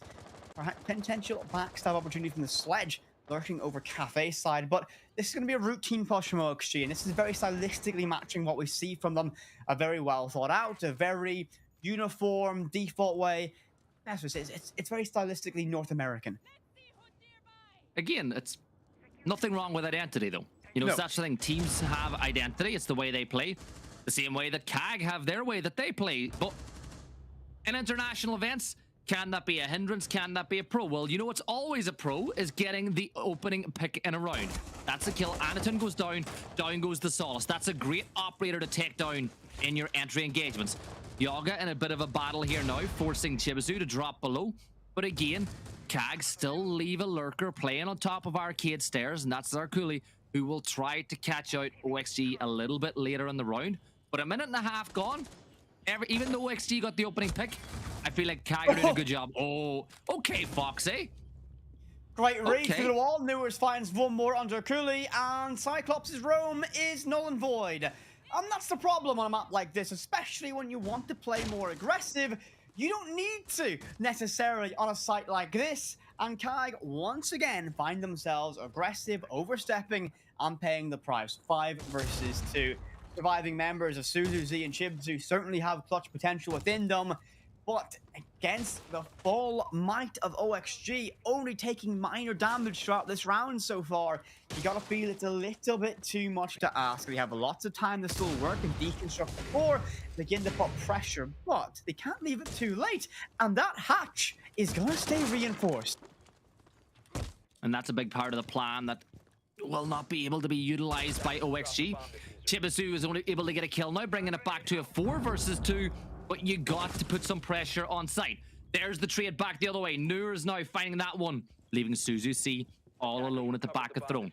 You got to push in through Split and Dragon at the exact same time. Don't give Suzu C 1 versus 1s. Everybody pushes in through Split, and that's exactly what happens. Players push in through Split, the other one pushes in through Dragon. No way you can lose that 4 versus 1. And I think the big thing is you can see the relief now on OXG. Funny enough, both teams on attack winning the gimme site the first time around. Okay, I'm going to put an asterisk into that one. I think it was more impressive when CAG were able to do it because OXG didn't give them as many and you're a CAG fan. No. It was more because OXG did not give CAG as many opportunities to win the round. CAG basically overextended, took too many fights, and left themselves very exposed for that. It was a 3-person roam that fell apart very, very quickly. And remember, OXG's slower, more methodical, structured playstyle means they're going to have a better drone network. They're going to know basically every single move you have, unless your Solace is actively hunting and denying those drones. Who was the first player to fall in that round? Anaton on that Solace. So OXG had a great drone network and worked and solved every problem that CAG were presenting, but they were overextended in that hole, over-aggressive in what they were trying to achieve. So what did you say was very good from OXG there to get that opening kill onto the Solace? Big thing was their drone network and their efficiency to work together. Right, what is one of Solace's main jobs? Or one of the things Solace is good at? Yeah, well, there you go. But it still doesn't mean you can't use a drone to get that information. And Fox played reasonably well behind it to get that impact. Again, you wouldn't put your Dokkaebi, a high-impact global operator, into a position that in an early engagement without some confidence of safety in that room, or at least knowing what threats you're facing. So very well done from OXG, and if they can continue that tempo, this series might begin to wrap up. Well, OXG now have the upper hand. Again, Theme Park is a map that I think does still favor the defensive side, but if they can win maybe this round and get a 5-3 lead, they're in a great position. Now you get Ace on this wall. There's nobody there to impact trick to prevent this wall from being opened up. That's a little bit of a mistake, I think, on the part of Kag. And now Ace is able to go straight into break and put pressure directly towards site. Now you win this gunfight with a player over by initiation, well, you might be able to have a big impact, but no, they drop back. But again, that's a big part of the checklist gone. They've got that break room wall open. Now, if you start putting pressure over towards the cafe side, which is exactly what they're going to do, you leave Kag wondering where the push is going to come from. But that pick from Black Ray could not have come at a better time. Huge opening. Again, you find Newers, so the tip of the spear is being dulled just a little bit. That's the primary vocal point of the firepower, now gone for OXG. But for Kag, do not overextend. Play the number game advantage, and then you'll find yourself getting leveled in this matchup. OXG, though, still taking their time, not panicked, not flustered by that decision. And the backstab being set up, Fish on the Nook, entering instead of lockers there, potentially trying to find a way to creep and crawl up the yellow stairs as Flores drones detonate to clear utility like that barbed wire, which enables that push from Fish. Very great, good synergy from OXG right now. Yeah, and now Fish is moving fast through the Kiba barriers, but he is going to get taken down. Shibisu finds that one, bring us into a 5 versus 3. Kag winning the numbers game now as they look to level the sides at 4 apiece. Now, what does that mean? Well, it really restricts the options now for OXG on their push. Foxy is going to make his way up yellow stairs. The other two will push in through Cafe. Suzu C pushing towards Arcade. The shield isn't going to get removed though, because there was a mute jammer in place. But again, all Kag got to do now is just not try to get over aggressive. You've got the numbers, you've got the crosses. Don't give free picks to the 3 OXG members making their move. Foxy, this is a big backstab coming in. He spots out Warden, he gets the kill. It's a 4 versus 3. 15 seconds though, shots coming through. Foxy giving his side an opportunity, but there's a big kill back the other way from Shibisu. Suzu C finds another one. Dream steps into sight, but he's in a 1 versus 3. And Anatun gets the kill. Kag level the sides. Much better from Cyclops in that position. They get the early man advantage. Newers first to fall. They get a gift of Fish. Well, a difficult fight around that Kiba barrier as the Zami was somewhat aware of that potential backstab happening from Dragon Stairs. Great play. No overextension. Much better from them. I like that a lot from Kag. They go level once again, and they need to have an impact on these defensive rounds. Remember, this map leans in that favor, so can they just keep in control? That's it. Big round now coming up for Kag. They need to win this one just to get that round advantage on defense and kind of put us back to the all things are right with the world. For OXG, if they can win now as we move to initiation office, that'll really just keep the pressure onto Kag. Now, they spotted out the site that it is. You can see there's a couple of changes. Flores is being brought into play, as is Ace. You know, you think about the shield play that's being used. I think Flores is a really good pick. They'll be able to clear the shield by Cafe pretty quickly, provided the player on the shield doesn't get rid of the drone. Another thing that I love about it is the fact you're bringing Dokkaebi.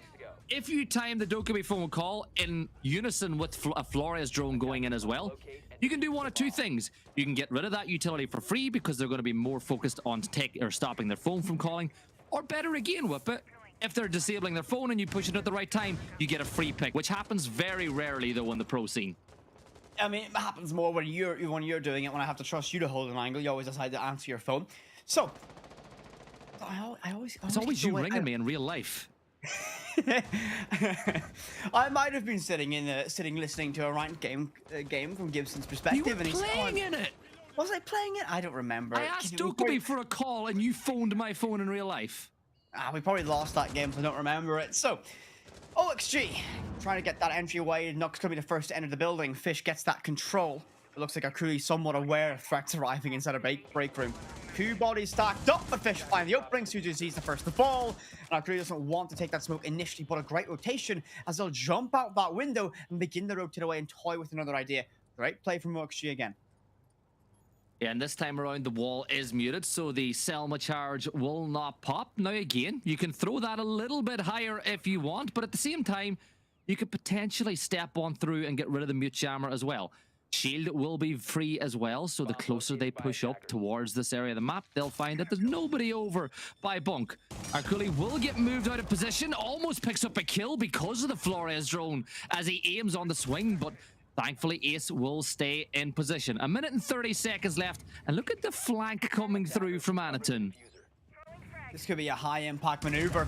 He's going to be able to collect one, that stream, and that's the case going cold. A difficult fight into the daycare, but Yonga wins that and collects a little bit of ease from the side of OXG. Great use from OXG's utility all around. Newers finds one on Arculi, and Chipsu, cautious, likely hears a threat on the hatch, but don't peek it. Don't peek it. This isn't going to work out, surely. Tempting, toying, playing with faith and our emotions. Foxay moves away and gives an opportunity to cross the knuckle on the countertop. Gets it. Yoga gets the one more kill. They need the round. Black Ray falls, and OXG move themselves one step closer to map and series point here on Theme Park. That bait was so good. That was so good. The way Flores took out the drone to bait the Azami to swing around for the kill to come from Nook. So well coordinated on that side. Really good play from OXG. Honestly, their play yesterday was poor, right? There's no two ways about it. I think you'd find it difficult to talk about positives on their performance. Today has been much, much better. Again, yes, they're playing a very different side than what they played yesterday, but it is good to see them doing the right things on attack, working together, making 2 versus 1s work in their favor. Really good from NA. From CAG, though, the pressure is really starting to go on. The one thing they've always done is disappoint on the international stage. They've always entertained, but at the same time, disappointment has always been there. We've always wondered when they're going to start winning games, and OXG, NA are about to potentially send an APAC team home again in international tournaments, and that happens so often. At least they won't be the first team to exit the competition. You got to remember that. That's true. Who was the first team to go home again? Oh, if you're going to make me say it again, it was G2. Reigning Invitational World Champions got knocked out yesterday by Falcons. First team to leave. Yeah. I said G2 were my pick to win this if it wasn't W7M. So all in on W7M, I guess. And before you became a caster, when you were allowed to support teams, because obviously you become a caster and you're forbidden, how dare you support a team as a caster? Who did you support? It was G2. Yeah, so there you go. There you go. It hurts sometimes to watch a team that, before I was casting games, I was supporting from the trenches of it. But I believe we're in a little bit of a tech issue right now, so as it gets resolved, we'll begin to break this down for you. I've one more question, though. One more question for you, all right? What are you going to ask me, Gibby? What is it? In competitive fixtures, how many times have you cast the G2? I've only casted them when they lose, actually. 3 times. You've casted G2 3 times, and they've lost every single time. They the Citizen team that was great. At the start of last year. That's a long time ago now, Gibby. It wasn't. It was 2022 SI Open Quals, right? Where we casted them, and they lost. And then they lost twice yesterday. 4 maps yesterday. If the G2 admin is watching, and you see Whippet is casting, do what the teams in Germany do and put in a protest. Don't let it happen. Wasn't expecting you to bring that one out, Gibby. I seem to be a curse for every team I support whenever I'm on the mic for them. I'm an enjoyer of CAG, and they've not done too well. But OXG is my North American team, so they are winning. So you've cursed them. Oh no, have I just done that? Yeah, you've cursed them. Well, they're winning, and they haven't, and they're a map up in the series, so there's a good chance they can win, even if I've cursed it. And that means a team I support will actually win a game and a series for a change when I'm on the mic, so I'll be happy with that. So looking back at the few rounds in attack we've seen from OXG, what are they doing that you like? Because to me, the things that stood out was their ability to create 2v1s in their favor. They did still play that slower tempo, but they droned really well. What has been catching your eye about their attacks?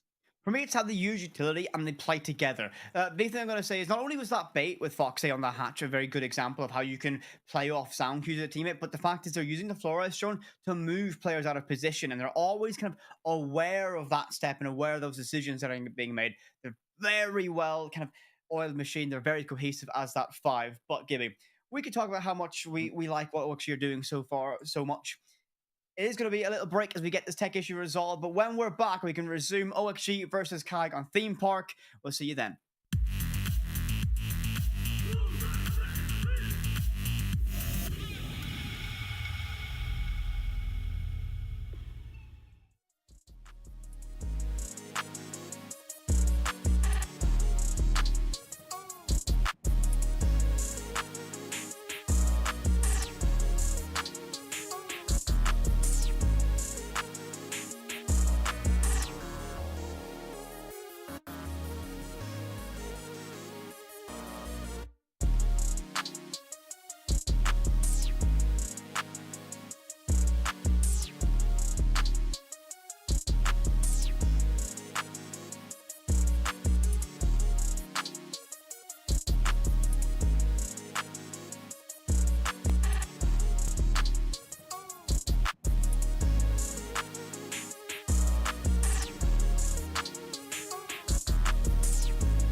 Welcome back, everyone, to the Bravo stream, and we are getting ready to dive back into OXG versus CAG. I will not make a reference like Gibson to us. I'll be boring and do a normal intro, but of course, I'm with it. Gibson's on the other side of the desk, as always. Would you expect anything else?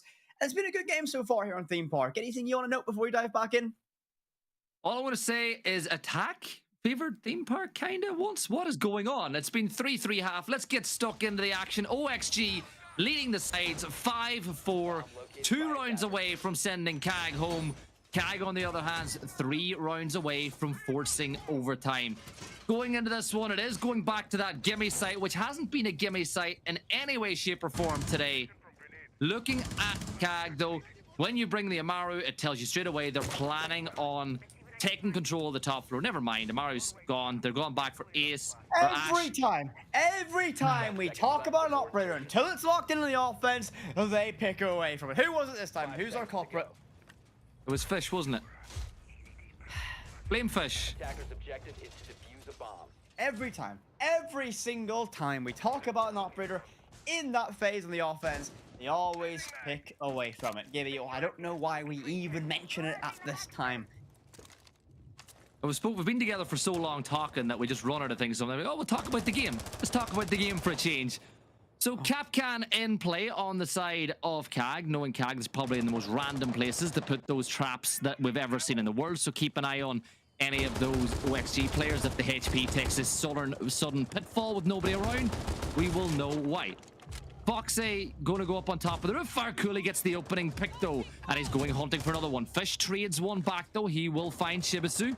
And it looks like Cooley has decided he's not going to go hunting that Iana. But Fish, on the other hand, tempted to go on the prowl. And there's a lot of aggression here. Fish is able to find that one. We blamed him for changing operator, but it looked like it might have been the right thing. But there's Cooley again to level the sides at 3 apiece. The opening pick once again for OXG happened to be Newers. And the thing is, Newers is either getting the opening engagement or being the first to fall. Always in that opening engagement, it feels like. And sometimes it's difficult for OXG to get started when they lose Newers earlier. Good back with Fish finding one trade on Kimsu deep on site, but instantly traded away. Like very extended away from site, leaving it a little bit vulnerable, but OXG beginning to solve the problems. A very direct push and maintenance seems to be the attention point they want to put on. Yeah, you'll be able to get that wall open now. As you can see, there's nothing there to stop it. There's no impacts nearby to prevent this from happening as well, because the Solace is too far away.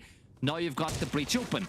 Now, if I was OXG, since you've got Sledge working above, get that yellow wall open here again, and by doing so, you cut off all defensive rotates on site. You've got 3 versus 3. If you can get anything like that in your favor, you gotta do it. But at the same time, don't put it past CAG getting aggressive and trying to fight with Sledge in this position here as well. 55 seconds to go with it. Where do you see that next engagement? Because it does look like they have slowed down. They've not quite gotten pressure on yellow just yet, and now they are going to move over. Well, the intention what they're doing is verticality above yellow to move you from furnace side, so you get pushed towards the open breach and maintenance. But CAG are going to get aggressive, and it's going to pay the price of Dream. Anton's going to fall on that one with 35 seconds. The flashbangs doesn't matter to Black Ray, but where will this hit come from? A crossfire held, but the verticality is going to make Cooley very uncomfortable. And Dream finds a second in the round of Black Ray, and it looks like OXG will find themselves on map and series point. Very well played from them, and that is why OXG are a dangerous team. They get the breach open, but they take their time and they begin to formulate and work out the bigger picture. If we send our Sledge to crack open the floor above yellow side, well, guess what you can do? You can make Cooley's position basically untenable. You can't play towards Armory, so you have to go towards that open breach or Dragon Door, and when those gunfights went in the favor of Dream, it was over. Very well done from OXG, and they're going to reap the rewards of that one now, sitting on map, match, and series point on the cusp of sending the second team of this competition home. CAG, they don't want to go home yet, but do they have what it takes to fight back in this matchup? It looks like Redeemer's freestyling, and I can't get it out of my head. It looks like he is going at it, but you know what? Two players have been playing pretty well today as well. I think Fish has had a really good game on the side of OXG. But we were talking in the pre-show before we went on air, and I was saying about how I love the longevity of Foxy and how he's been putting in a lot of work. You were saying Dream, you expected Dream to have a good game today as well, and he's kind of come alive on the 2 maps we've seen as well. Dream is a fantastic player inside of North America. On that support role, it's not a role many people desire to play, but Dream does a fantastic job of continuously having clutch potential, high impact frags, and can stick a diffuser when needed. And that can be what we've seen so far in the games we've had in the Bravo stream. A problem for some teams. Maybe the phrase pros don't fake should slip into their vocabulary a little bit more often. But Dream, great player for OXG. Honestly, this team, when it's their day, when they're awake, when they're alert, and maybe with more time to get Fish used and up to speed to the system and some more experience, there could be a real potential to join the elite inside of North America. Again, they're a team that people thought might have kicked on after SI, but it never really happened. And again, they're chasing the hunting pack now by not making the major. Their opportunity to make SI has taken a major blow. OXG now still with a chance to go through to the next round. Black Ray went for the spawn peak, gives a little nod of approval at the pre-fire back the other way, forces him upstairs where the Flores tries to capture the position as well, but does get rid of the barbed wire. So OXG forcing CAG to be on the move. Fish is going to sit in this position for a little while longer, again waiting for Ace to get over to try open up that break room wall. Last time they were able to get that for free. This time, I think Warden's in a good position to stop that from happening. And when you look at what Warden has in the back pocket, well, he took the shield. So there's no way to stop it with utility, but he'll be able to use that MPX to fire towards these Selma charges once they're thrown on the wall. Critical for this round is that opening engagement. For the side of Cyclops, they want a player like Anaton or Chibsy to find that opening fight. Maybe even Blackberry, the Warden's been kind of tasked with that. And, great, okay. The Selma charge is sent and a repel in, but they hope to win a breach. There's going to be a flurry of kills on your feed, but OXG come out on top and one away from glory. Arculi alone. They keep CAG alive to not break the hearts of APAC again. A double peek that DMR needs to sing, but Dream makes it a nightmare for CAG. They are sent home and OXG survive. Really good performance by OXG on attack on Theme Park. They needed that after yesterday. Still, many questions will be around this roster whenever they play the losers of the upper bracket final happening on the other stream. But still, they needed to win a game. They did it. They had to beat probably the scariest team in Siege, but for a different reason than W7M, that is CAG. And they did it in 2 maps for CAG. The wait still goes on to really put a big performance in on the international stage. But once again, they were entertaining as always. Massive thank you to the CAG players for taking part in Gamers8 this year. But they are your second team eliminated. And, you know, we always see the handshake after a game, and it's so hard seeing, because you always get the POV of the team that lost, and you can see the disappointment and the sadness in their faces. It's a thing I love to call inside of professional sports. Esports is saying it's the thrill and the agony. You have the highest of highs and the lowest of lows face to face in a moment like that. We saw it yesterday. Alamau head in hands after they were defeated. You sense emotions were high, and probably the same for CAG once the reality sinks in. Their journey at Gamers8 is done, and that is it. But OXG, a much improved performance from them compared to what we saw against BDS in the opening day of this event. I like what I saw from them. They were clinical, they were cohesive, and they're beginning to find their style as that cohesive 5-man unit. Very well done for them, but it's not over. Not going to be an easy run for them to make the main stage, as the loser of that upper bracket final is going to be a great team no matter who it is. Yeah, and the upper bracket final, of any of you who are wondering, is between W7M and BDS. So that will be a tough one for the OXG. But we do have an interview. Let's welcome in Fish from OXG after that win over CAG. So, Fish, first off, congratulations. How are you doing, and how are you finding playing on this OXG roster?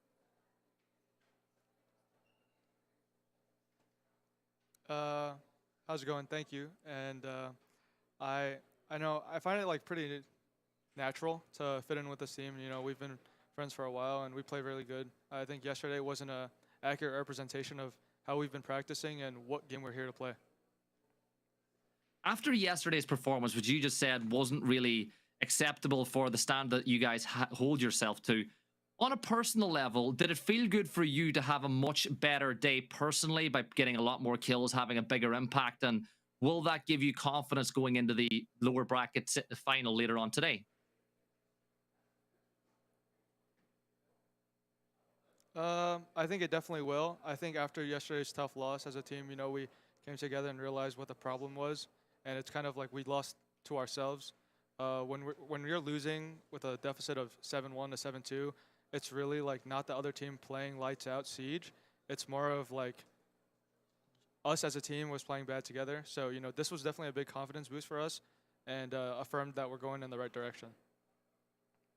I like that answer. That's a good answer to that question. So I think the last question I want to ask you before I give Whippet the opportunity to ask you one is, when I spoke with W7M yesterday, they said that Brazilian teams are terrified of CAG. They're the team that you don't want to play against because you don't know what they're going to do. So it's a two-parter. One, was there any fears in playing CAG at what they were going to throw at you? And two, what did Foxy and maybe the more experienced players on the team do to just get yourselves ready for playing a team like that?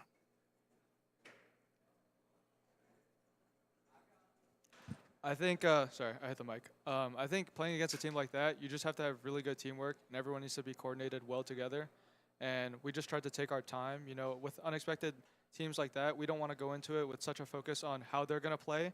We came to play our game, and we'd adapt around that. So that's pretty much how the game plan was for today's game.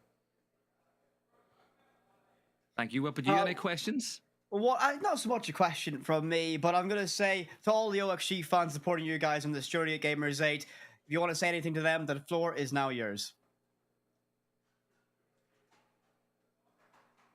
Just want to say thank you guys to everybody supporting OXG. You know, I know we had a tough last game yesterday, but today we're here to win. So thank you guys for your support, and just keep your faith in us. We're not out of this yet.